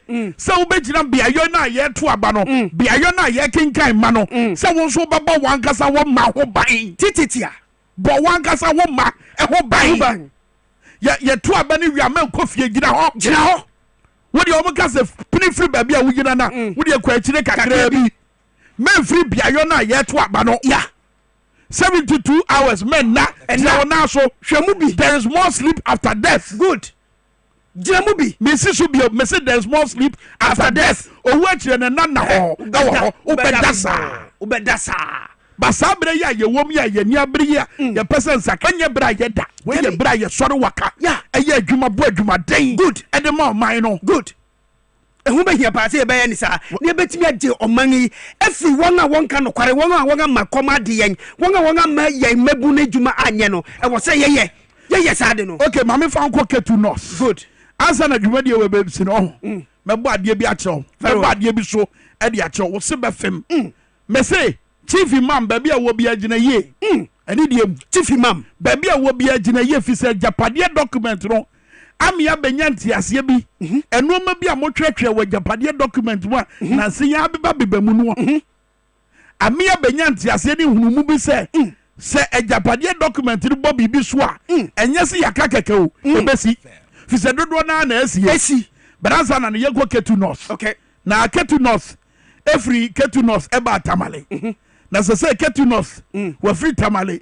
esa akwa ketu north good what did you make an say owura Adam Agbana incoming member of parliament ma de share wo ketu north empeso so yenko ne ne ntwetwe kobo Adam Agbana honorable ye mo ache mo akwa ba yo Kwame mejo so mudafe ne one wo production team and the TFO nyina me chiamu anopawe etiefo ni ahwefo nyina so da wase se waje peni esa oni be kasa da esa oni dia ya buruburu bebre so his excellency John Mahama ne ye NDC mpanyifo nse mo de koto Ghana fo nyina ni motamale bra na wo mo pa ye wo mo campaign no hontama wankasa na wo hobi wudi nkomo ni bi niamatima dan na di ache Ghana fo yi we betiba ye nyina so mapa e dia maye wa bra ye koto aba yo Kwame answer na me for question so no maminfa akonya we na menda obibia obwa NDC party ewo Tamale for such a successful launch. Kwame, I am telling you this on authority and I'm telling you from the deepest part of my heart, sir. 2020, I'm a national executive. I was part of campaign launch, manifesto launch. A round year campaign. We felt and we saw that the Ghanaians wanted change. Now, Ghana for change in 2020. But 2024, the experiences is here. It is beyond change. Ghana for they are not just looking for change with John Mahama, but as he said, we have been oppressed for close to 8 years. Yeah, Breno Nipen to be Tasa because Usro, Ukasa 8 years. The national security for us sending people to come and kidnap you or abduct you for days. It's due to some of these things. People have harbored pain. Mommy, even MPP for Nankasakra, Tamale. I can tell you, say, the experience of 2020, any experience of 2024, no. This election, Ghana for and yet Omuko to Obama NDC echo. They are going to vote for Ghana your second independence. Omuko to Obama Ghana your redemption. Me say before God and man, Friday evening me call Tamale Friday. By afternoon 2 p.m. na me draw. Friday evening me call Tina. A very popular restaurant, Tamale. That's right. Oh, Mamin Kope, Ejani Binamindi. Baby, I'm about live one nana. And King David Wono. Yes, King David. That's right. One man, Papa, be approaching me so, young man, I've been seeing you on TV. I am a polling station executive, MPP. But the air cost Allah, or say, wallahi, wow, to Obama NDP, and we say, so no, you wicked, I'm a Ghana mine. Wow. Say, also state capture issues I hear canon. Don't downplay how the people of Ghana are angered by some of these things. Say, President Akufo-Addo, why you are for the first time in the history of this country, would the government appointment Amawa Kasa Oba? Who the government appointment among baby mamas? Who the government appointment among in-laws or family members? And then say count here. More than 86 close friends and family of Akufo-Addo ekita government appointment. Oh, you know, most of the juicy contracts, to family members to the extent say, Uba, baby daddy, and you're free $10 million. Contractor, awarding $34 million plus. So these are the critical issues. Ama ebufu ana anga bebre ewo system no mo. Na Kwame me see. One in omu di maye. Me I pray for the national and regional executive. Power the fair. Because Oko Kroma, Kwame, Ubia Ekase, na mu NDC for mu ye jumedina mu win power. Now we will not forgive you if you don't rescue this country. Inti, ejuma eda ye nimno. Adam, mami fa wemfam. Enya mu kwa ni ema mo sa woni no. Ye grandson dwefo a ya da ye ta be kikam wa se no kra no. Wonam kra na ne ye to bi mane wo. Me say pressure na omudi maye no. Obia ho a.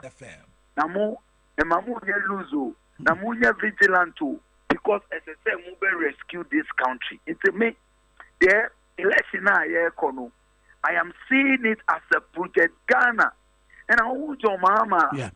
My bad to say a servant selected by God, ordained by God for a special moment. Say Anka, Ubenya video evidence now.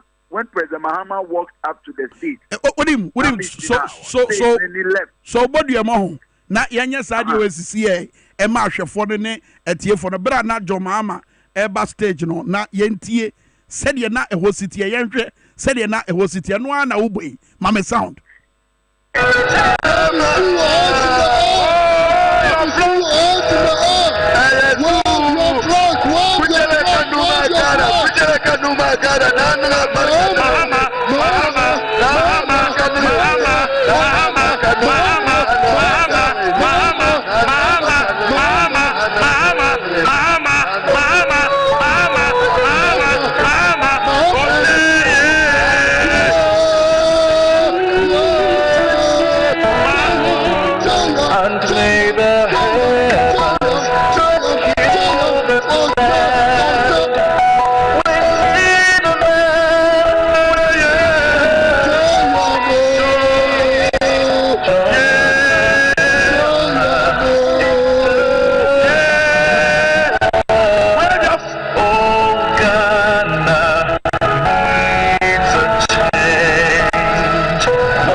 just a time so time yaki no honorable dem agbana na me sure say na wan kasa wugina obi na wusu na Kwame na me wo directly to the left side yana who say me senior brother Sandogbe mu baby omo your operation in between stage na MCs ni using it President Mahama stage na me jina ho I was just right to the left of President Mahama sincerely Obano I couldn't even clap because it was a goosebumps.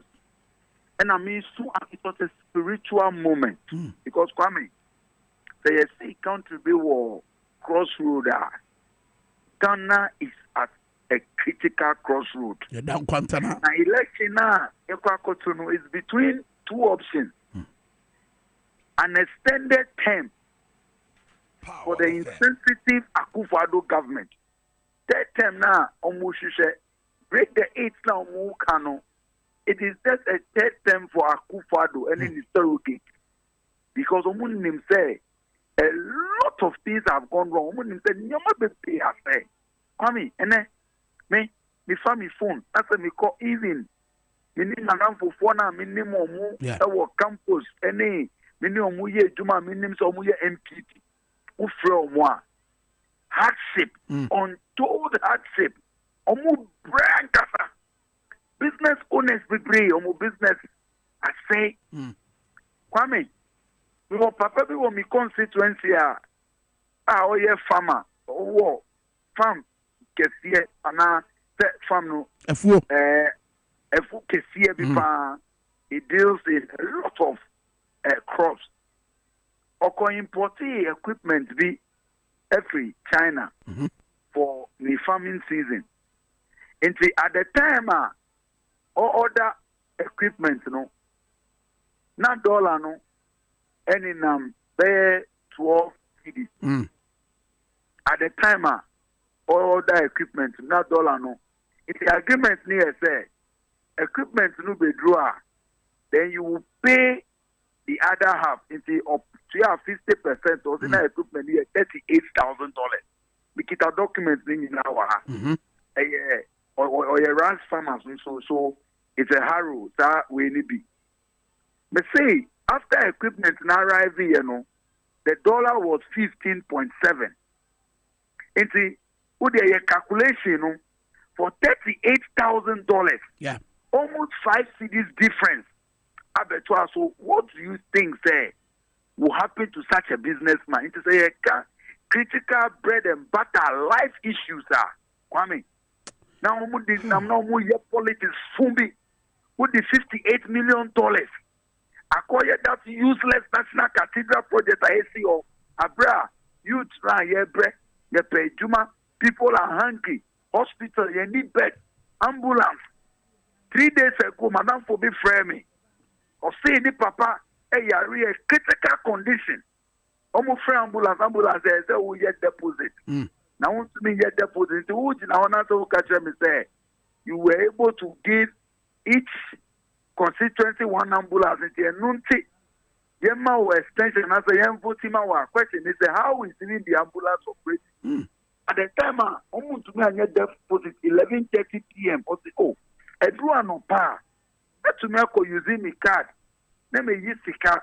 Now you 20 yen come to me collateral bibia almost a day by 1:34 a.m. And I need papa. A free move because they couldn't get an ambulance to convey him to the hospital. Kwame, it's a your crossroad as a country. I did research. Now, that research now, that research now, President Mahama, a spiritual call. Say, let's bring Ghana back to the path of progress. Now, President Mahama say, oh no, ne maya ne tosu bi no, baby odi na ni betre pa ye governance amemwo. Said yes, the minor. A honor not a dear partner no patch. It doesn't mean say, Yanya Dianiana, Memo, and some year Babashe. Kwame, me a PhD candidate, that was governance and leadership. Met to me, say, all of your problems are you facing. A journalism, issues of economy, a governance problem. Now, my show example. Governance. People be say, oh, maybe a President Mahama or on promises say, or the Sika, but to your to come before everyone say that is what is coming to do. But see, now a governance issue. And there would be $58 million. That useless project are often a national cathedral. The Sika, a governance decision, and I would decide it would be a priority. National Cathedral, you went to dig a hole. A responsible, a sensitive, and a sensible leader like John Mahama would have invested that $58 million in project Eddie Ejuma Beba, and that would have solved the problems of the economy. Kwame, at the time, a Bank of Ghana, Moko Princess Kama they have made losses of over 500 billion. I mean, who can say? Almost $250 million. Echo see new head office. Abraham head office. Problem yes, parking space.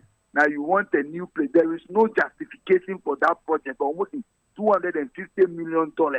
That is a governance problem. That's right. Governance, I was Siciano. As it's a governance, we are in dire need of a leader who can think about this country. It's your problems in now governance issues. Very well. Corruption, governance issue. Health issues, governance issues. Musimu, planting for food and jobs. And then, how much is tomatoes? Ghana, in the whole of West Africa, we are the country, the second country with the highest food inflation. Food inflation in the Janibo. Person, and him say, Kwame, Obia 1 year economics da. So Obia 1 year cleaner, or even economics department, and him say, the who see who you're planting for food and jobs. Now say, Janino mu producing more. The price is verbal form. And yes, sir. Yes, I me braniti na wudi si ama me ho.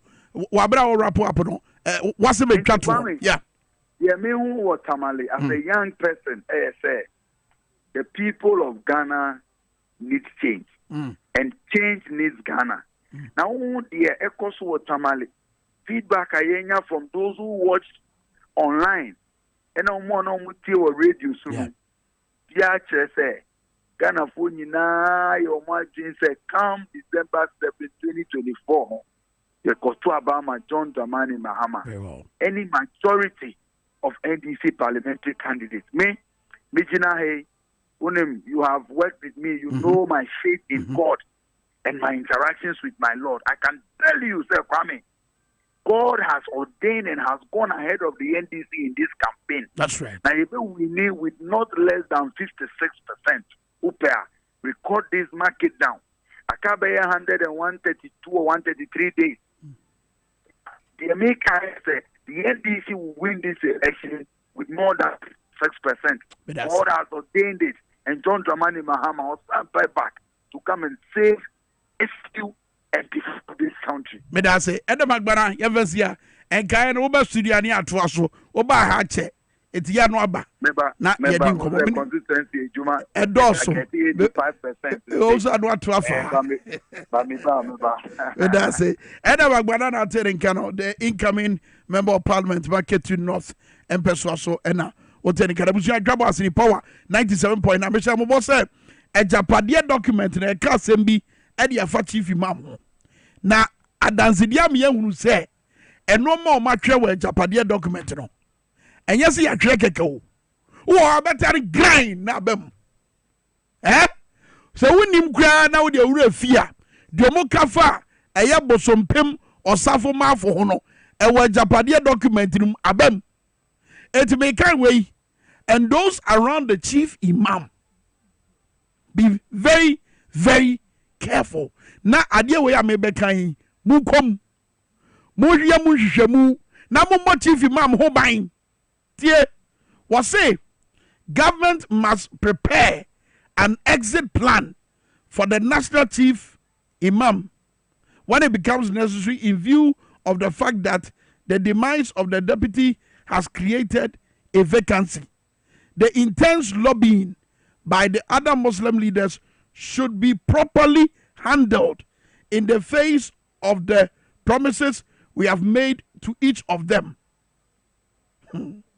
Now, baby, the candidates for this should be well verified party sympathizers who are likely to stand with the party in crucial circumstances. We need some mechanism.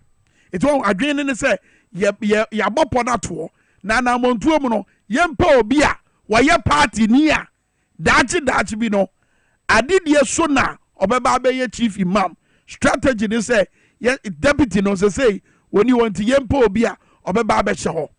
It's Mamaka, chief imam ho ahyia no mompɛ japadeɛ document wei na monkenkan na mommɔ papa no ho ban na monsi saa deɛ wei ho kwan because state capture no yɛntumi ntena yɛ maa mu ɛmmɔ mo nkye biribiaa mmɔ so yɛ religion nso mo bɛgye abɔ so moagye biribiaa abɔ so bɛgye religion nso abɔ so ɛno nso deɛ no no tia no na ɔmadan na di wɔ no ba yɛmmra studio na yɛni nkɔmmɔ wei tew na afei mede gyɔmaa clip back ato w'anim na yɛde toto sansan no toɔ wɔn nyinaa mu no sika yɛsɛ kwakye adeɛ ɛfɛ a sika ne yɛde yɛdɛ yɛde tɔ na ɛyɛ nana nyaako dabo wɔyɛ Volta regional oti regional finance committee secretary chairman akwaba ɛna afei nso owura Gabriel Samora Lambwe ɛyɛ oti regional secretary ɛma NDC amanyɔko no oti Samora akwaba bibi abɔkɔ deɛ monam yɛne yɛte a ne yɛti a mobae no monka nkyerɛ yo I'm say yɛda mo ase ana ne no pɛ yɛbɛkyia tiefoɔ nyinaa yɛba ha NDC regional team ɛna to represent the OT regional NDC sɛ ne tetia ne sɛ yɛde nhyehyɛ bi ato Kwame Nyame boa 31st kwada yi a anwumre Movenpick hotel yɛyɛ fundraising ma party no na say democracy ba biara no kan to bo ase mo yɛ de fundraising mo frɛfrɛ dɔma mo de sika bɛtae party ne dwuma achi wow nti ohwa OT region deɛ ba bɛyɛ no baby all the other regions yeah but yɛ deɛ SIS no kompa ɛsan de 2020 elections yɛ kɔɔ no yɛ ho ne asi na before 2020 na NDC lose seat baako ɛwɔ Krachi East constituency enti ansa na yɛnya ɛnɛ a yɛwɔ hang parliament a yɛatumi anya numbers a normal hyehyɛ bɔne bi a aban de ato akwan mu like saa japadeɛ ade a onkamo di kofa parliament saa ameri deal ni hu some most of the things that me block your parliament no there was some numbers because OT NDC produce all the seats and the only regional or winning all the parliamentary seats ma NDC amane Ghana atimi anya ahonde bia ya resisting no wabin OT region except for one. Yes, no, we want all. You want all, okay. Now, before 2020, no, they lose Krachi East. Okay, before 2020. Make it a 7. And I'm going to be Yakoji no so fantastic. And you winning all the 8 seats. And then Ankasal, Guan Ekawanka Paja no so. Wow. And no Mafa, Kwan Boniswa, or Machao Maja, by Pimene representation, our parliament for the people of Guan or Sal area, Nankrofono Ekano. And to go into this election, your botany say, you winning all the seats, including Guan and Modiba. Now you big gap among His Excellency John Dramani Mahama. Because I said, say, Jumadin, then she say, 2024, you know, you're the nation builder, no, Besayaba. Very well. Mami fa Nana Nyako Mremu, Nana, na fundraising was a Bumodiana Bay Shrunko. So you want Shanty, you great Accra, you voted yet. At the end, the Mamodian Yashrunko, one of Chimu. Account the kind of money. Yes, I will so shall say, no, you can't say, if you vote. I say, Okasa, for me, because the near voter. That's right. And then, Sicily, Yation. I do guide. Aha, she say, it's above and so you see in any pabaco. Now, my cat was in the interest from Kukran is a share a 2020 presidential results now. Yeah. Ubon say, Uti, Udia to talk voter one. As a near K Chikakra. Because voter, Osha voter, a percentage was around 85. Okay. And so Butia na His Excellency JM Unyabe 62. Wow. Ne pesi bridge sa gabno. Ha, we pesi e bridge. Now be bridge ani nyina se na udi kan no. Eze kwurum call it our ra na chese. Well, him say, Nina, BBF, scan your day. That's right. Na Aqua say, young regional chairman, Honorable John Kwejo, Japan. Or no need him. Na unim so no so dear, politics no. Or quadrimupa. Enti na ye sha. Ye fre and crown cribia. Ah, chese, party no or dana kumaso. Obia be one. Obia chese. voter just obia o pese Ghana etumpon ko nanim no because osha election ya yekwe akweze broni say communal labor. That's right. Bibia yedu no ensa nye NDC na MPP asem. And you see mama fa we so say everywhere in the world are elections to cost one.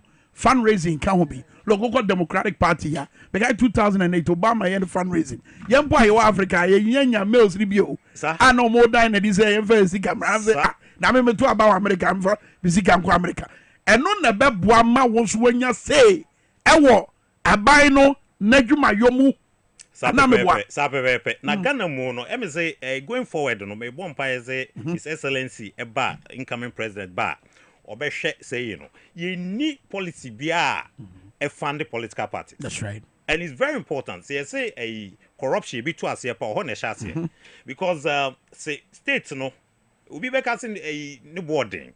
Say why should the state sponsor political parties near there? But once the state sponsors a political parties, now the state can have a say in operations of the political parties. But state is equal. But in the long run, in the long initially it will look like it's expensive. But in the long run, I'm telling you, say if the state looks at it very well, at the end of it, we need to save the country. But this time around, more shall say individual. Yes, they say there at the moment it's individuals, and we are encouraging every single person at Ghana development. Just say if you vote, it's just on the 31st, and at 31st year. 31st year. Just like how many days? Aka 2 days. Hey. And it's not 31st. Now, Osha, a fundraising there. The mum a opportunity ye create say party ma beba together. Oba say bio udiane kama ye drink so kama na ambience live band ye nyina. Na ni titru kra na say His Excellency Ankasa Ebehubi. Yes, His Excellency Ankasa Ebehubi. It's uma osika ni we ya obetimi ne nakokasa ho. Just say ono ba bie mama wetimi ni amanfo edi nkomo. Mo amunim say ye flag bearer no onyu bia onya hobaso. Sebi obi a just say ni bibia da fam. That's right. Ono uhu no kra na senya ono no be din kita ho kra. Wa unim enya ade a just say ade ehu. Nti oba as a participant. Ono man be kwa ne ho na me flag with Debbie. Oba as a participant. Now together no ye to me a raise funds na ya hwe. Na ye de pushy party na queen because this time around ye per se ye ni vote akwa challenge. Ye per se omo ye beka say your parents. But ye per se ye so mo. So mo na wo mo. Asa pepepe. Enti mo pesa mo pom ho. Ye per se ye pom ho. Enti afi ye target no. Yes ye target 80 ni bi. Na inshallah nyaminti yebenya. Na chese sigafo amwo Ghana fana nyina atiti mo amwo voter region oti region mo nyina mo mamo ho mene so. Mame mra so lambui na yenhwe beyond yamo kaidie bi oni yenhwe ani mu se ebesi was ada no 31st July. Yeah, 31st July. Our Movenpick Hotel. Nkra haya. A card near printing a kama. A special invitation. Card near 5,000 Ghana cedis. And yeah, they are tujwa ya many stakeholders ning crofo bebre for both within OT and outside OT. Nia mpesa menka ho kakra ne statistics council politics numbers. Na ye call 2020 elections mono. Total number of crofo a omo register no so no. 358,159. And e de ko abato no. Ye ko ba no 299,910 etuaba. Out of that, no, His Excellency John Dramani Mahama, and 181,021. And Omotu Nanado 103,865. And the other parties in the kind and a total of 4,600. That's right. Which are the free ma different between John Dramani Mahama and Nanado Danko Akufo-Addo His Excellency, no, a year 77,156. But Eswa, because I say MBM. Na me win the presidency. But out of that, 58,249 ambetuaba. Omuchisha ho. No almost 2 years, 10,424 air rejected ballots. And most of these ones are in areas. And they say yeah, increasing in voter education. And Crofona mu share baby reverend communities na Nini na air sekasam. And tamale ya muko ya mo launch campaign no say sa form no na campaign be take you sembe wura manfo afie mu ene o madi nkomo well elections so say election ya na campaign so na elections so say make us say campaigns are not just about the people we meet, but the capacity or the ability of those people to meet other people. That's right. And mobilize them for electoral victory. And to say a shankrophobia, and say a empower one, no musuntum ebi, so that it's going to be a retail cell-based elections. Ninjina mono sabi elections everywhere cost money. Right. And to say numbers are oti region. Ye person yin ni number gumu wom. Na ewe no oti region de ne de ba. No voter the need ba na shanti need ba victory need ebeba fe. That is the only way you better me your mind way every consumer me to reset it on the path of growth and shared prosperity. Right. That's basically it. Come on now then so ye bre na so ye den komoni sie mo nsem atwato asem atwato amode be convince amansan so mo fo musika betai mo dwumadie na chie no e ho na ye kono nana yeah Meka atwato on say well when you say a party no is built on probity and accountability. Now I can assure you say party no led by a regional chairman at the inshia to kwemu every penny that will be contributed will be accounted for. Inti we nya dia sebi we be ka say omo pe kwan bia omo de be gigi sekeda accountability na well nim your flag bearer so say on ni bibi or per se eda enim da inti we are there I will encourage each and everyone so be a unyante na we any first time out here you should reach out. I think say you can call 0544 33 94 90 and 0243 26 53 0243 26 353. Okay, me see subio 0243 26 53 and 0544 339490. Solid. Where numbers are ofra enquiries ni bibia opesita. In fact, tickets na kakra. Well ni misushia mampenyin sana we say nyoma kwanso nti enye a must thing something special nti obi a we interested that or te ni bia no best friend so be ticket no ye member ba ko na wa sha come on me say dey bibia na ni na just a 24-hour economy ne bad ye e be ye pinso la we this year no yes nti ni tetia ni say ye assure ETF was Oti region ye besa winning all your parliamentary seats. Ye be big gap no kese pa ama His Excellency John Dramani Mahama.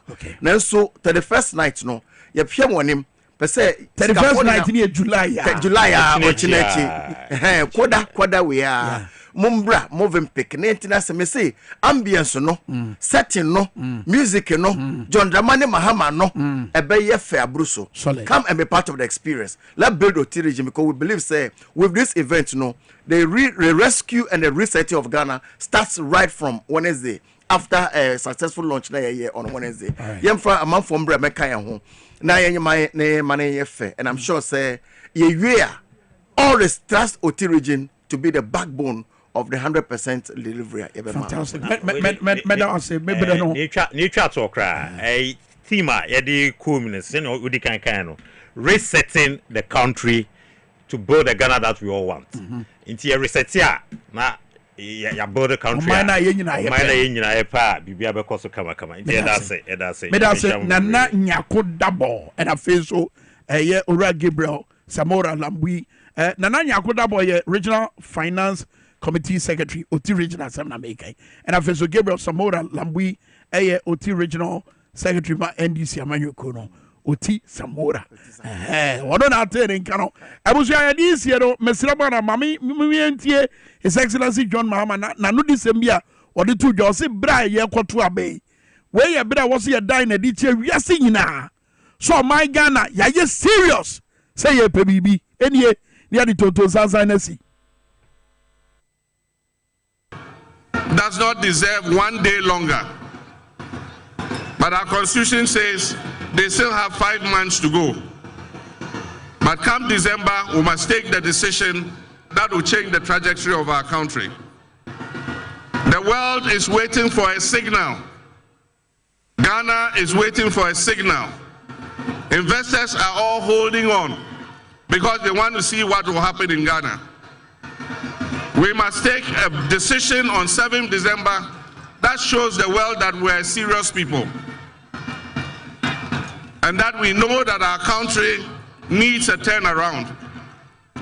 And so 7th December, let us all make sure we come out in our numbers and we vote so that we move this government out. Let us not lose hope. Let us have hope, because I can assure you that the next NDC government is a government that will restore hope and create opportunities for our young people. Amani ya maya. Ayo ya ni wom. Ya paso biaba adwabo na sibi. Na asambia wo ya mu oka na mani ye. Kunsum yemfa mu mai. Motrobodo yemfa mu mai. Mosempa.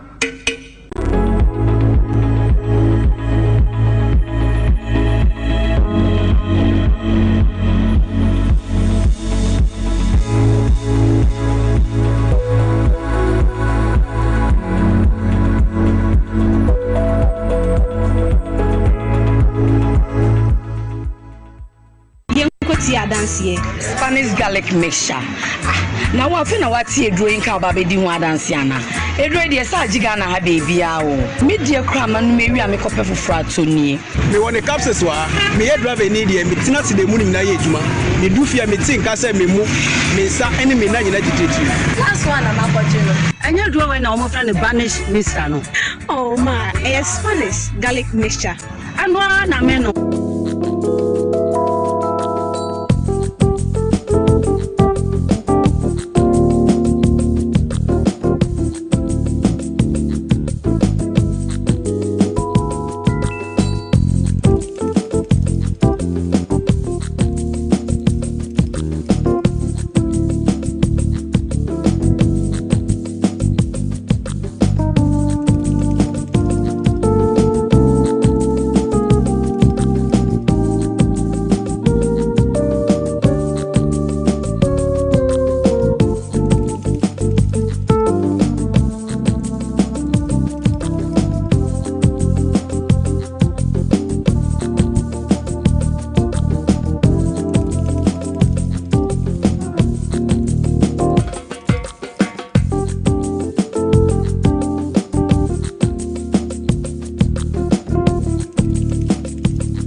TV XYZ Ghana. Hey, what that's such an answer and for winning to Yasi. When Yanko upon the Tiasi, we didn't even share some predias and we limber grassy. Nipa Bestrona, when you should cry, thank you very much for keeping your downs here.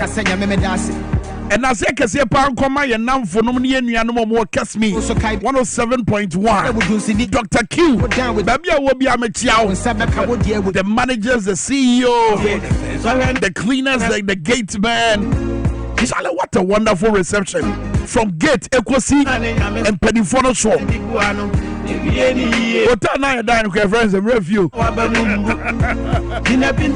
a beautiful hotel. They be kindly near your dinner no pano. Yeah. Looking for someone to take your soul. Oh, Tamale is a wonderful place. My fit Tamale. Minya come what Tamale. Things gonna be okay. My camera crack of video across there. Was a Kwame Minkah. The road is in your front. Oh, Charlie, Tamale Asumyo. KK Kaka be anyhow. KK Kaka be anyhow.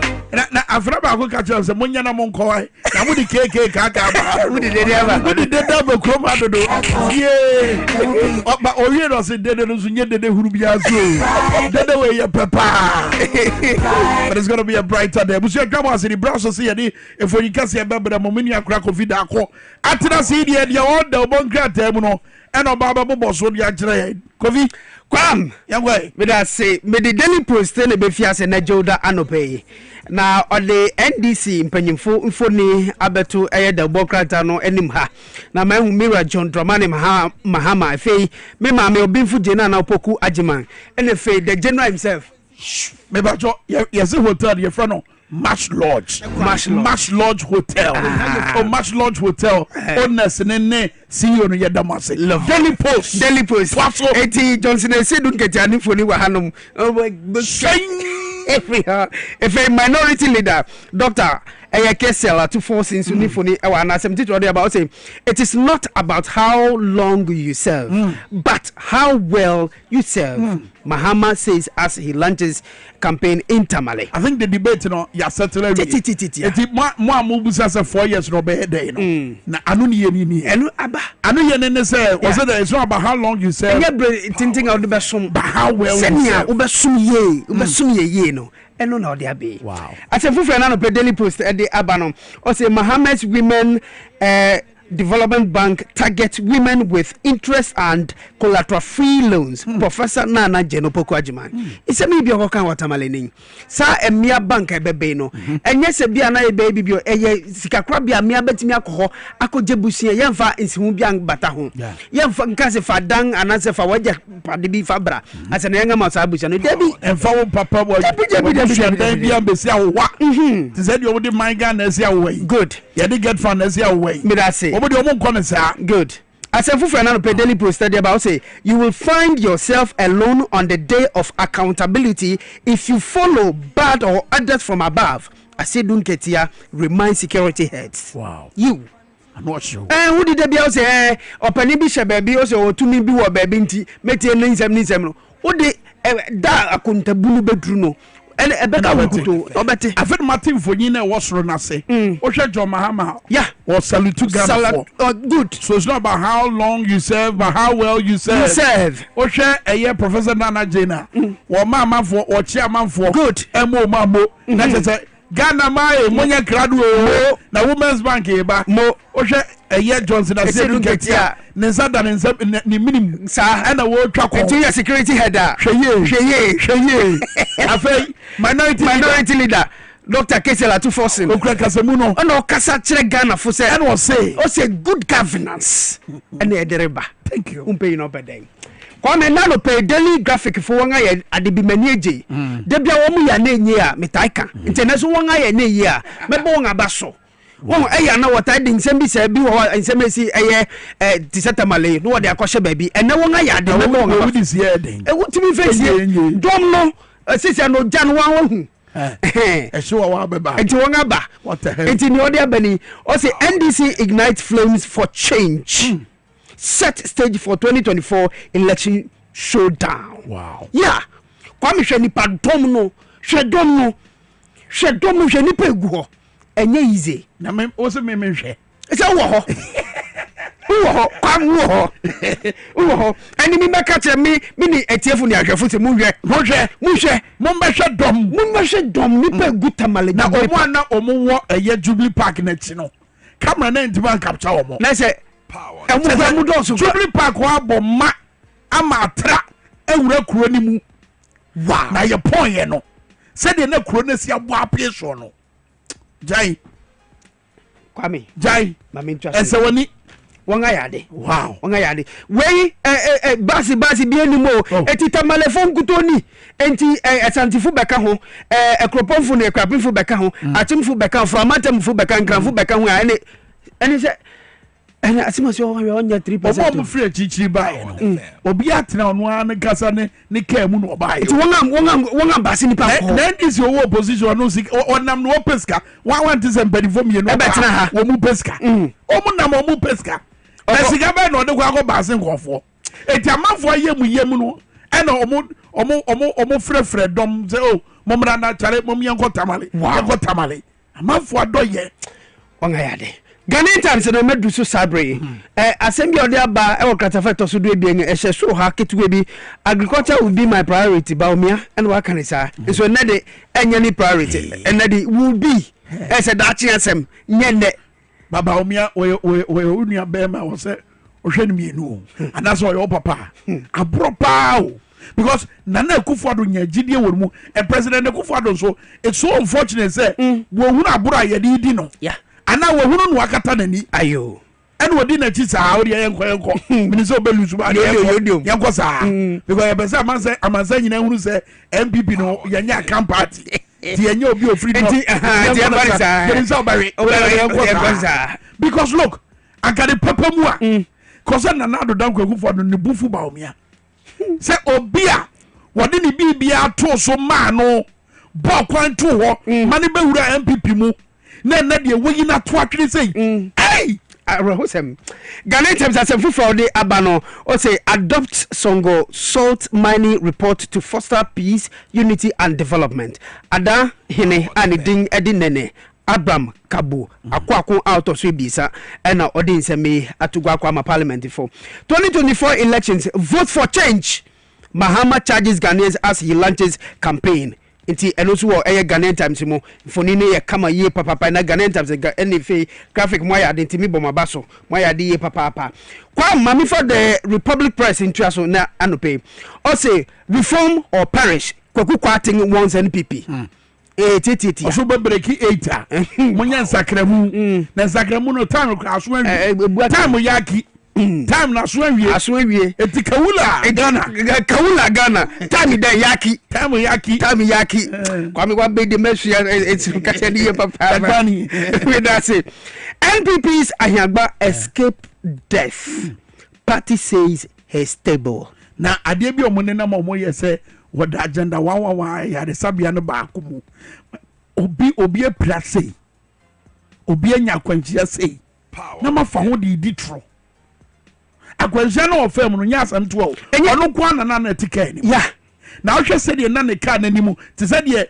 efiada na de chem anana ememenda no pano se de ne esi de kire mo e wo TV ne so ya se mu se de na ka na nimu esi amoamoa asai na busi oda hifa agenda one ba Kwame party mpanyefo Justin Fripon ko bia na nkasa wokosra no e wa yaresabia no o se oda konfo anochi abanga yaresabia konfo anochi abanga yaresabia hina no siye Kwame Nkrumah enye Ahiagbakuru ya no defending Matupoku prempese nsema okan no waka ne ye ene bia yakuru na nipa na mu jojo no mu yiya no nsa no adwuma ni bia ho no wakoda age onyankropon yeni Ghana above speedy record. Yes yampanyifo eya yanka sembo omo no hoban na omo no hontono Kwame to na me face e wo Daily Democrat mu o say change to reset Ghana enti Daily Democrat de aba e wenim ha NDC panyifo o de wo mu nyina mfoni aba today nsuso e de aba o say 2024 election we will police your ballot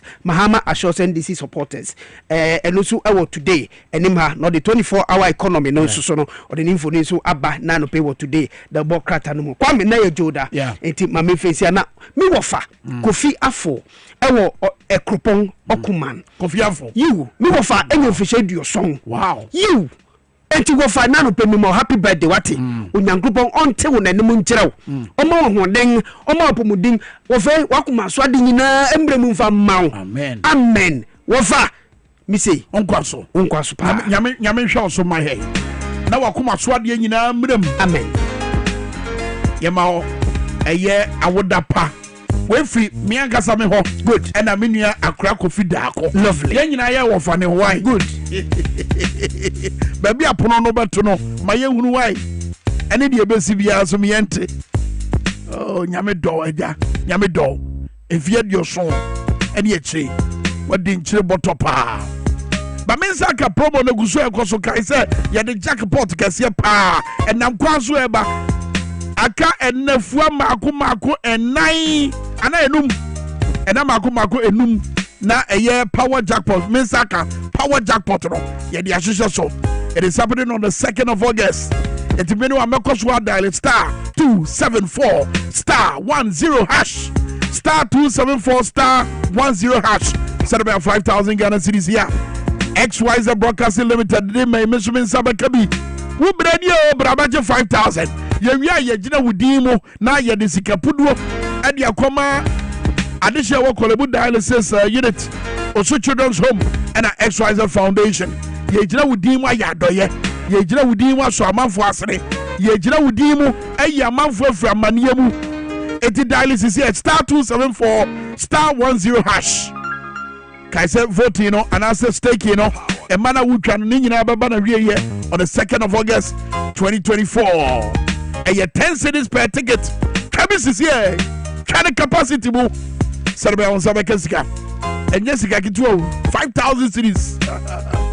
One power now per day. Abu Dhabi Council 21st Clinic. Omuguswa, sciatica expert. They still remain the number one and the only sciatica expert in Africa, not Ghana, in Africa. And the reason I'm saying this is that Nano ya bomo abasobody kasia pa. Ewa Rwanda. Say ebasiatica yadiana ya juma tum yeni momo yomu tumi ye etiene tuanama wotu asintiri didi mu ko nase wono oya na wotie no eno ane siatica ye o ko 21st clinic omon kura bata brodu wotwe wo my Ghana na ji wa yare hwe wa yare sa na hotomra from 0540 311311 0540 311311 Agbozo Herbal Clinic Agbozo Dr. Agbozo Osomenka Jabusiafo amohwe mi tie me se sabre bema waye mre won pam ahode nasa yadu gogina go promoso wondi agro man fifre ntiyai wonni agro ma ho sepemma wodi ane so bewura Agbozo Herbal Clinic woni achi okwahye ma haye woni ahimfie no na ban but from 0241 750282 and 0557 402 696 Kaise Agbozo Herbal Clinic is so a year Tema Community 25 Savannah Junction on the Deaf Track State no and the dear Mushe. Then Krabatana Waterman over from war 055 740 2696 055 740 2696 Agbozo Herbal Clinic. A man in Memon Yaya Sabiano no a man so bet walk ho a my idea where they candidates is whitey what they call Basaya dear come on. And I can say Franco Trading Enterprise at the city to a month for Bebrainim. A month for Bebrainim, I said yes, city. For somebody so Mubura Franco Trading Enterprise. And no, my papa no Monsaka. Niana no here from Papa Pano. Nensaka Bio say your iPhone, say your Nokia, say your Samsung. Also, bet my Franco Trading Enterprise. Now, Zaka phone Papa Ibiato. Franco air condition, ya show my Ghana. You saka Bobrason here. If you 1.5 horsepower, equals 2.5 horsepower. Ubenyaning in every Franco Trading Enterprise. A batches freezers, new refrigerators, Papa Pani Beer, and Franco Trading Enterprise, and a washing machine, CCTV cameras. Papa Pani B, Nina Franco Trading Enterprise. From us is 0555 9393 11 0555 939311 and a 0246 422338 Franco Trading Enterprise or that's why your phone papa pay fee and jebia unu ye wo TV so one mo hwe TV so as say China broni bi tiwa wa ye dokota what die in the dear chamo say oba Roman Rich Chinese clinic woba yade bia so bia be flu so say ye stroke ebubo yade say ye akoma yade say ye diabetes say ye wachi no mpedo na ye wo ya say ye liver problems and kidney problems what about dan ye wo Roman Rich Chinese hospital and that's a Roman Rich Chinese clinic yade ni nyina ne to atwa wade so anu be flu so omo sha say so mo ye adwon organa no nye ne omo chapa omo ne atena yie enti the nano pay me medium ho adanse yi hwemacha kwan e won kra ha mo Roman Rich said you din ni kire no Roman Rich no ya dia boso opa ya de sabia papa e ye Roman Rich Chinese clinic Roman Rich an ye wo ye ne ye Indian High Commission no e na dia ni mu hwe from 0546 450 672 0546 450 672 and 0556 121 863.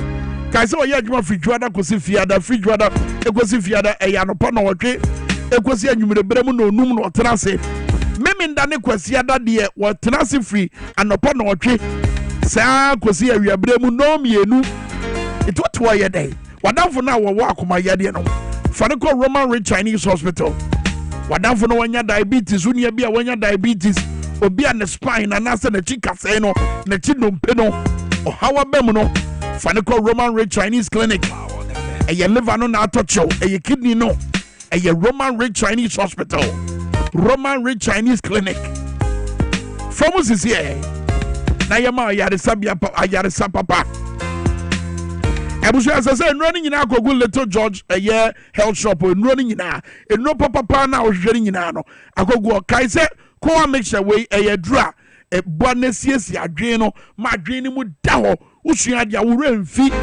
wo de ade to ba bia wo remfi me say obi na no a referenti ne car wotim wo de safo na to car ni mu ena safo na da car ni mu na aloko ena wo hunu di onye eti a Little George health shop common chances here said be ko make sure ameka won sabeka bia nom sabeka bia to and I feel so pain relievers, chronic disease medications, food supplements. Little George Health Shop. And Rakasia to say 3P garlic mixture, Dominion herbal powder, Hola herbal mixture. Nina Benya both Little George Health Shop. From us is 0243 140 213 0243 140 213. A Little George Health Shop. Tema Community 5 what the PV of being run about the Presby I saw that in them and I draw that ebraso young let's talk educational consult not yeni omunin komo ma we dey to TV XYZ and I face so Facebook power 979 and TV XYZ Ghana yeah dey we see best see men come bia live on power 97.9 August when you mean just science when him appendix in the home run about 4-year-old boy including we are proud of you. Let's talk education consult. My money ya fedodo. Okay, be come out Thomas school. Nanka meje papa Kwame. We say me show but one day me talk Thomas school. Mention me boni bio. E bo. Where you bo? Me come me boss. Kwame, good morning to you. Good morning. How are you? I'm doing well. And I love it when a parent is this happy about their child and what they are learning. Good morning to you, also for us. Be more I'm doing lad in test shine. And Kwame is not talking about baby or Yehubia. We are trying to get the kids to know about themselves and all that. So one of the parents was like, "Hey, Nisi upon the wall, see the many when you mean now." Say okay, don't be a science. I mean, these things were hardly shown to us when we were growing up, and even if they were drawn board the crap we didn't really get the full. This is where I'll push a little story. A parent was not feeling too well, and I'll catch her about I'll take school there. Unborn pay him, and then she started praying this morning.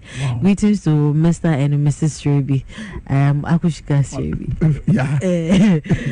Kekeli started our bomb pay, dear Lord, you know mommy is sick. Wow. Please heal mommy. Please heal mommy's stomach. Please heal mommy's large intestine. Please heal mommy's small intestine. Please heal mommy's kidneys. Mommy's lungs. Mommy's this. Everybody knows it's us. Yeah. Maybe on your million now. That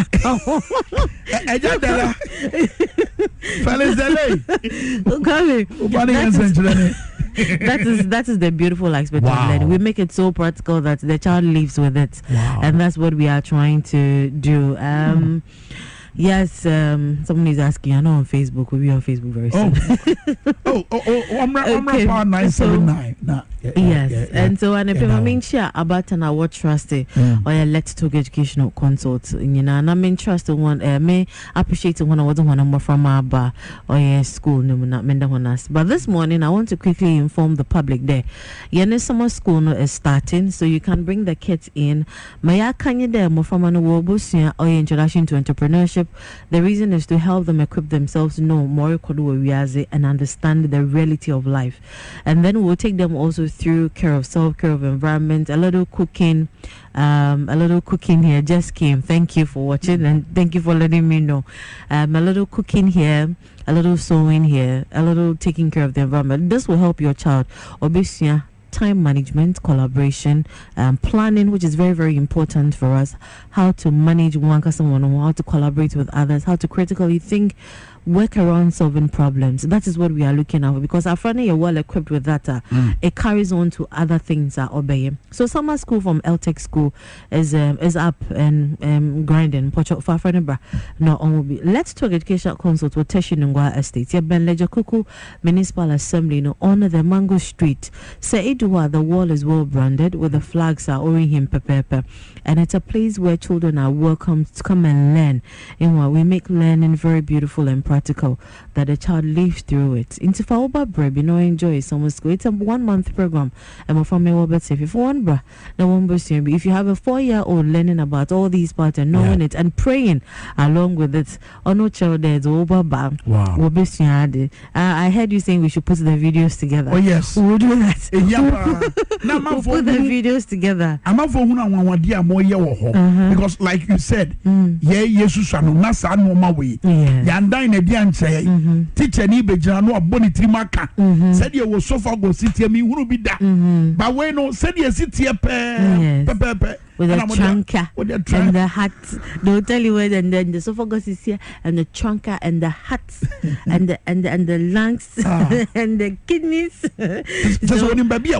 Yes, and they have to, because that's the part of your body. At least when you go to hospital, you grow up and you're being checked. You can find out exactly what is happening and where it is, and it helps with Afro-Bani development. This is what we are saying. It's practical. So go to our Facebook page. Go to Let's Talk Educational Consult Facebook page, Instagram page, LinkedIn page, TikTok pages. Then you can appreciate what Kwame is emphasizing, celebrating about. Good. At a pay bottom of Let's Talk on 0249 06 9821 0249 06 9821. Kwame, we started talking about sleep and its benefits for here. Number from if we take it away from them, what will happen? Now, when we started on Wednesday, I had a number of calls coming in, and parents were complaining, Mr. Sonye, now the kids and phones, the kids and TV, maybe fear, and all of that. Yes, it's very, very true. There was a research that was conducted 2 years back. 2 years back by 2022. Yeah, exactly. Yes, and then it was covered among a number of students across Africa, 35 countries, and 11 of them were selected for the tertiary level. And out of these countries, Namibia, South Africa, Nigeria, Liberia, South Sudan, the West African 2 countries, Yekambi and Wachichim, and so after everything, they looked at Mecca University level. They looked at 16,275 study on students who have brought in what they've gone through without sleeping. And we're breaking it down, they really made us understand that it is important for us to know that sleep is good, because they were going through depression, anxiety, it was affecting their learning. They were experiencing certain chronic diseases, and the memory loss was there. And Kwame, when these 16,000 and more students were interviewed, they talked what happened to them way back when they were growing. Wow. And they remember the homes they grew up from, where mommy and daddy had to wake up early, send them to school because they had to cross traffic now, so that traffic in children were and all that. And I was looking at my little ones who come to school. Me factor, because I'm handling little ones, in as much as I'll talk about in painful, the fact that I'm handling little ones, looking at these numbers, 16,000 and more kids, students, I'm saying kids because they were kids, and looking at what they've gone through, our facilities in our educational places provide a place where a child can have a good sleep, aside the fact that it's a sick bay.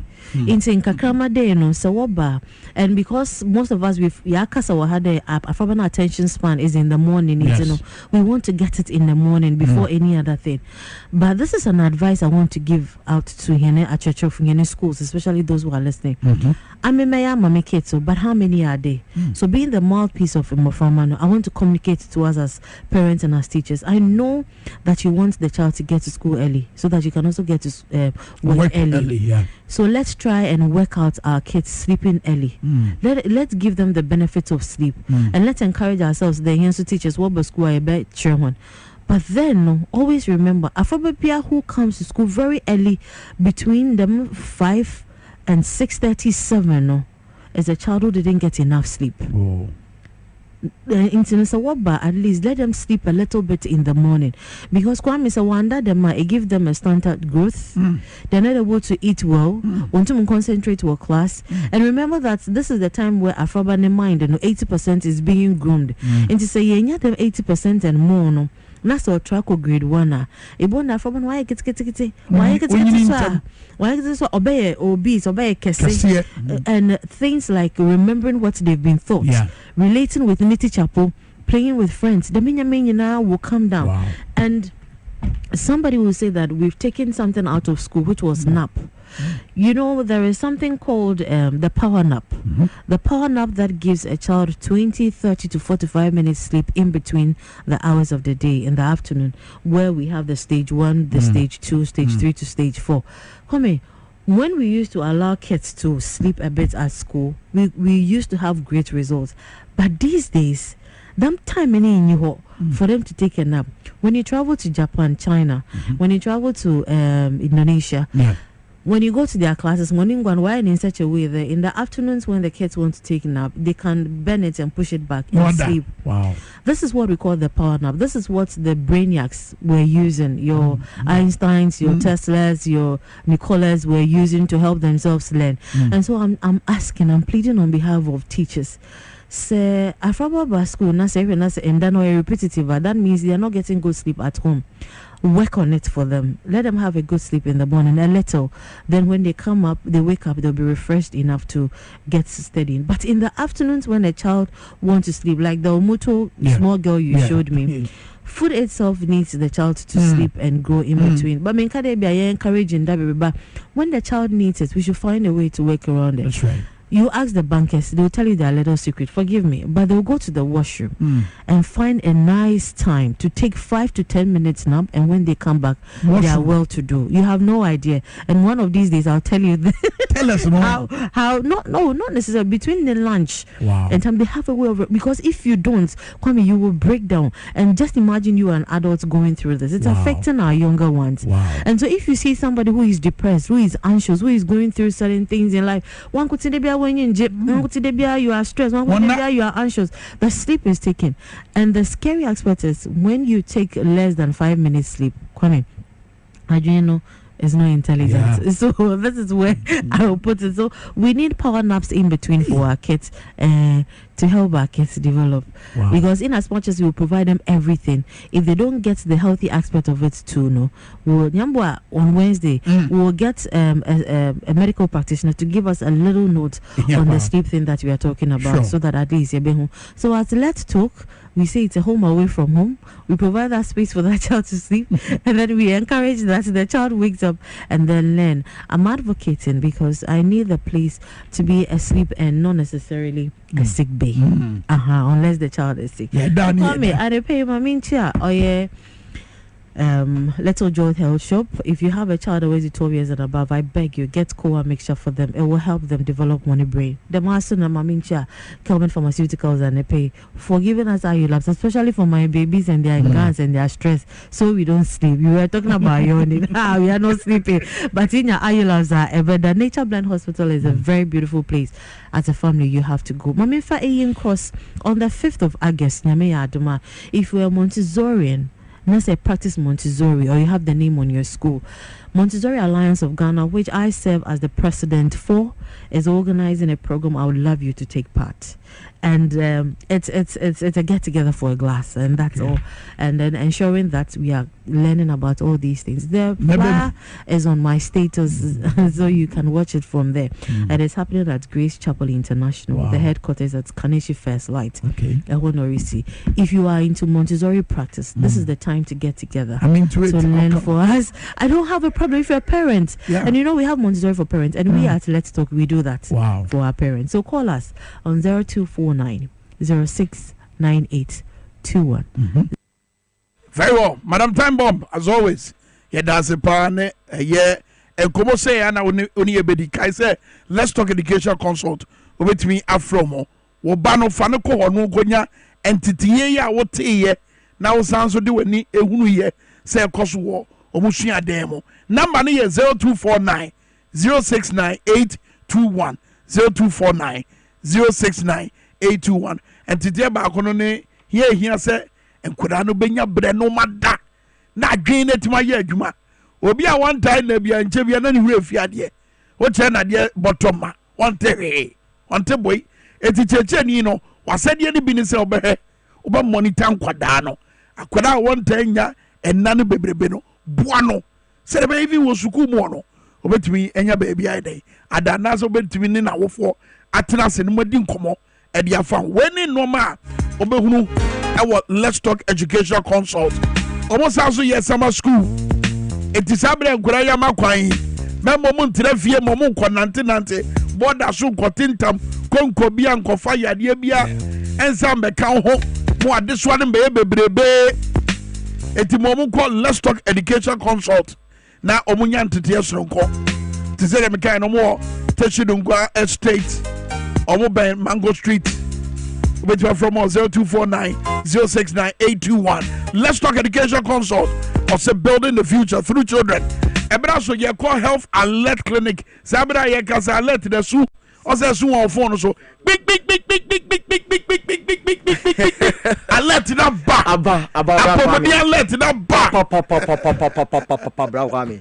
Ele wo bojuma na bibia bogodi Yesu adom bra kwa me ya bande ni aba sa pepepe akoma yare away diabetes away malaria away prostate wonsem yafunu kuro yare ese wonsem bibia ya away ye no pebu sem bibia ya away bra kwa me alert bra kwa me da wase sare waji atum na ye me fe na ye me dodo saa so na eye wadofo nso so agyen atum nyame onhyirawo na eye another week na week we no health alert amana ye de that's right esan say yatete ne yomaso yatete ne yomaso promotion gusu cost na me say nyame onhyirawo ba kike ne health alert mpanifo esan say nsuo to so ma hu say still inform ye den hint no me paucho samre ye mra wo say wotutum rika na oba health alert clinic na afi no me paucho what na fiache bra kwa me na nyese obi mpese obeba o Bimpeso be yase kwancha de afani nyina yiska kro ya na obai ebu won ma ensa no the day is not there no the road is in your front so what you say oh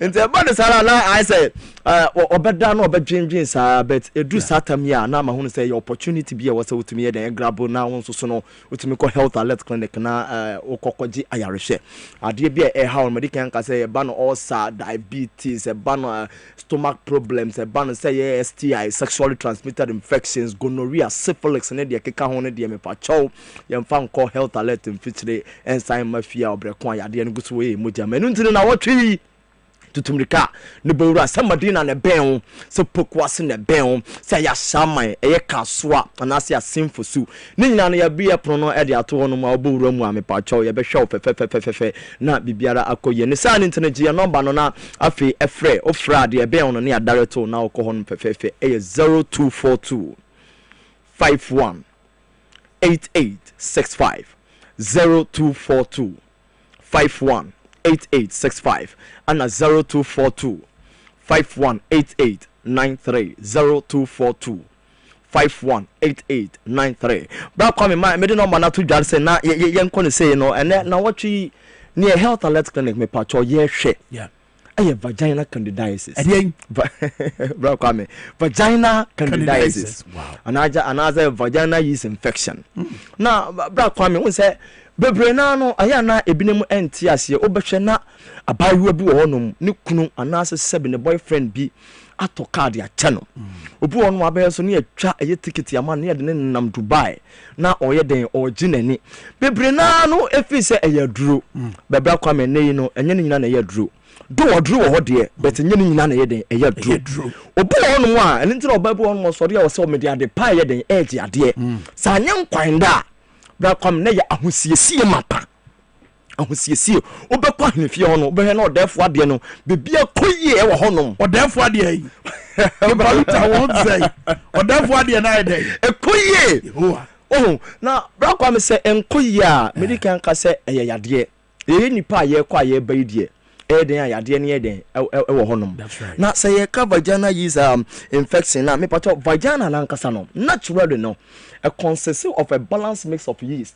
Na sa yeast no it include me say candida yeast dey ye pan we nyamia body de ono ankasa abono sebe emase na it include candida na me say bacteria na sa enoma we no eno na eboa ma se organisms be free abonten ebo oba na se a me paucho e prevent no na ekobase candida ne kodoso oba na se na afi na ekwakofa problems e de aba eni to oba bi wo no ma obehye no onam no de nsa hye na se na ordinance titi na se saa eye ne de beta ye ne ya obetimi titi na se saa na muja obetimi titi na se saa obehye na sebe ehwa ye kuro obetiti na se saa na sebe obehye na chese ensu a egugu no enkoyie obetimi titi na se saa na chese ehwa ye prekese twi kasa no ehwa ye prekese adu bre wose wone ne kanchema anaso ne kunu enhia mpaso no ankasa no owura ne ho no na ofere na wo habemen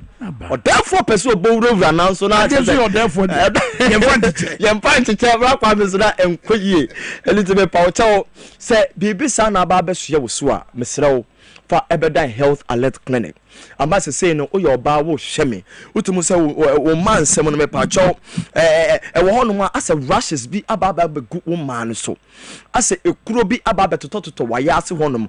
Ebinim kra timi nya redness utumu say omo mam no aye kokokokokokokokokokoko me pacho bra Kwame yade and in pacho sa infection se ebi aba besuo so abomode anebowura Health Alert Clinic na bra na yenhwe se ye hwe na ye vagina candidiasis ni bi na aba besuo so aduro wo honom ye mfama na wase honom no enche enye kama se no therefore ba me pacho obetimi abowura na won so no adepa bi nche no na ya sign check the amount adepa bi nche no na ye ka na ye de abetwa surprise adepa bi nche no na ye Dubai ya control ye de kwakwa di holidays me pacho uye oba na wutie mi obi bebisa se na ba ne sen na ya sana emwo ya na infection wo etimi ye den ebowura ye nipaduam bra Kwame oba bi wo hono mo a aduro se one empamu agro na bekoso no me pacho de ono no eboa no ana se ma sebe ne ho esisi ne ho so ne se sebe be ma betimi de ne tekrama yi afa na se na ama ne ho aye den atono but bra Kwame tekrama no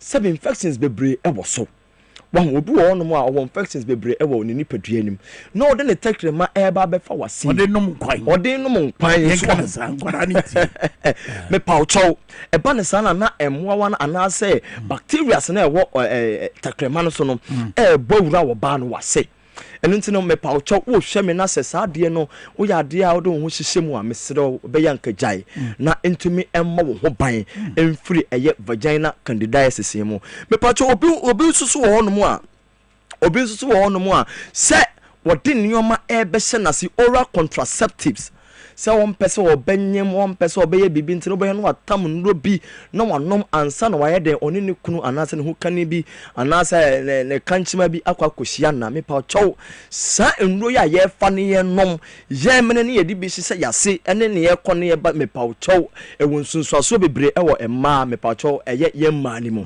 ɛne ti mesrɛ wo sɛ woyɛ bia bɔmmɔden ase wobɛyɛ den wobɛgyae na ɛno nso so no bibia akɔakɔyɛ den akɔakɔda din na mmom no sɛ ebia ba bɛsoɛ wɔ a ɛnam de nɔma na ɛde ato dwa no ɛyɛ 0242 518865 0242 518865 ana 0242 518893 wodi Obura Health Alert Clinic branch biara wunim na emma doctor no enini ndi nkomo na etsene ne e house sense wansa na babegu wase sesabio ekuro bi na babetoto wase sesabio wo ho no ma wunya discharges bi wo ne ensuo bi egugu me pacho sa ensuo no so akwakoye white bi bet enyinka enti no anhwe ya onhu se eye yade me pacho ne nyina eye ohawa me pacho eye vagina candidiasis eno na edeba no atutumrika no de aba health alert clinic na waba beji ayarehwe obu no mo a oye oba se wo hunu se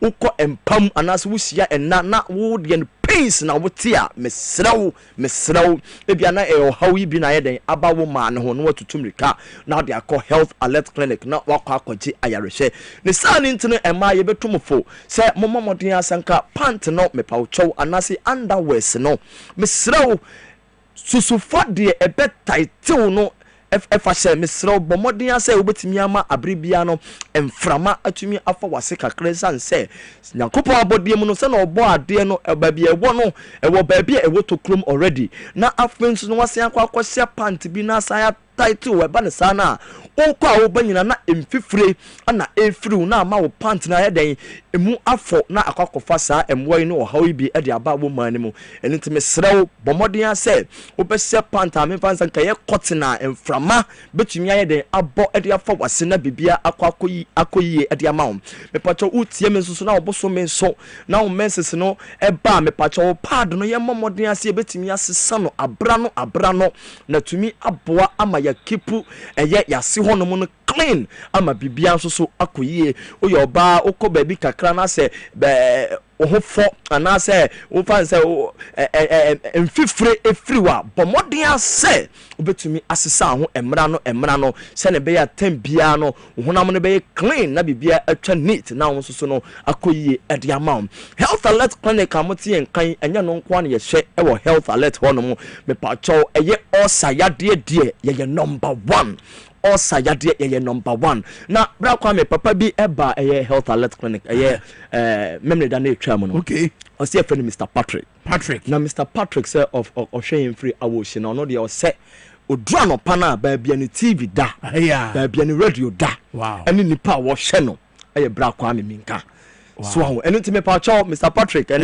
baby awo bia nyame onsrao na obaye no so no na chese osa na etete no na amasebio aduane to ne yam ne ya aduane onidi yimpa ne ya ose ne honam ni hye no ote nka no no tutu anamo no obaye poku ase branch na eneyi no onuma drone ba komia no watia chese wa ma hompo ofre your phone so say eh na health alert clinic samundro no eyondro sa wow nyame onsra Mr Patrick na onye ne kasiye me pa chow baby a won so no wo de akwakodru se ye osa no ama bluetooth na wo bluetooth kasiye ya na wo ye won so de ne fon na wo fon won so de no ama wo black vision wo shade a unhu ne ye won so de no aduane tow ye mo na asia be jaw daria na ase sebi wasan jaw nan a tutumrika na de aba health alert clinic busumi we na watwe we me se eye promo discount me srawo tutumrika na bra kakra bia kita no Fabra health alert clinic na wonso so no ebeji ayarehye yade de ohun ntam na so anu ntam a eboa se wanso anu ntam na ebo to hono mo a sika wo be sei no adaje a wo be sei no ene chese ne ebe koso ebe ba na me pacho aya na enkoyie ene ntino wo de se wunya symptoms bia mpokro na utimi bowra health alert clinic se eneyi me pese me behwehwe me nipaduam me pese me behwehwe me mojam me pese me behwehwe chese osa yade me pese me behwehwe me kidney me liver say bibi atotwoma wo honom a say bibi antotwoma a wo say ye wo na wo kono say bibi atotwoma so a yade wo honti ana yaresa ebo ho ayaresa wo honti ana bibidro wo ho abibidro wo honti ana health alert clinic yenso so no ye wo honom a ya bie ye pono e de ama obibiara nyame onsire obiara bra kwame na onye obi akese ye hwanim say obefre 0242 518865 0242 518865 and 0242 518893. Nyami onsiro bia pokuasi Madina Asama Kaswa Asimfosu Health Alert Clinic. Let's go. Tap this so ewo honum eka ho. Let's go. Heba. Nyami onsiro bibia. Me da say doc na otwe ne ye be say share bio doc na tell nka free Health Alert Clinic na te say your kind no edwoda kosi memenda omotena se fra no pa no so kosi ahumrebre mu no num memenda na enom yenu na mopon ana mutuo mu sa no num hey wow back to back oh na just say a free Monday to Saturday solid Monday to Saturday no and upon also kosi ahumrebre mu no num ti hwemocha kwa Medina Kaswa Poku Ase Shaman and Atakrade numbers ni 0242 518893 and 0242 518865. Afei o mine betra se na komo ayebedi ye bon nsem nyina achi ensem awodo a NDC mpedifo ade tu dwa wa bra no mo po mo campaign no wontoma e wotamale no san komo no ene ye ba bedi e bekwa homo no so na yakosum so na ye ne ade seri nyina twetwe nkomo wa bra ye pense nsem ni mo.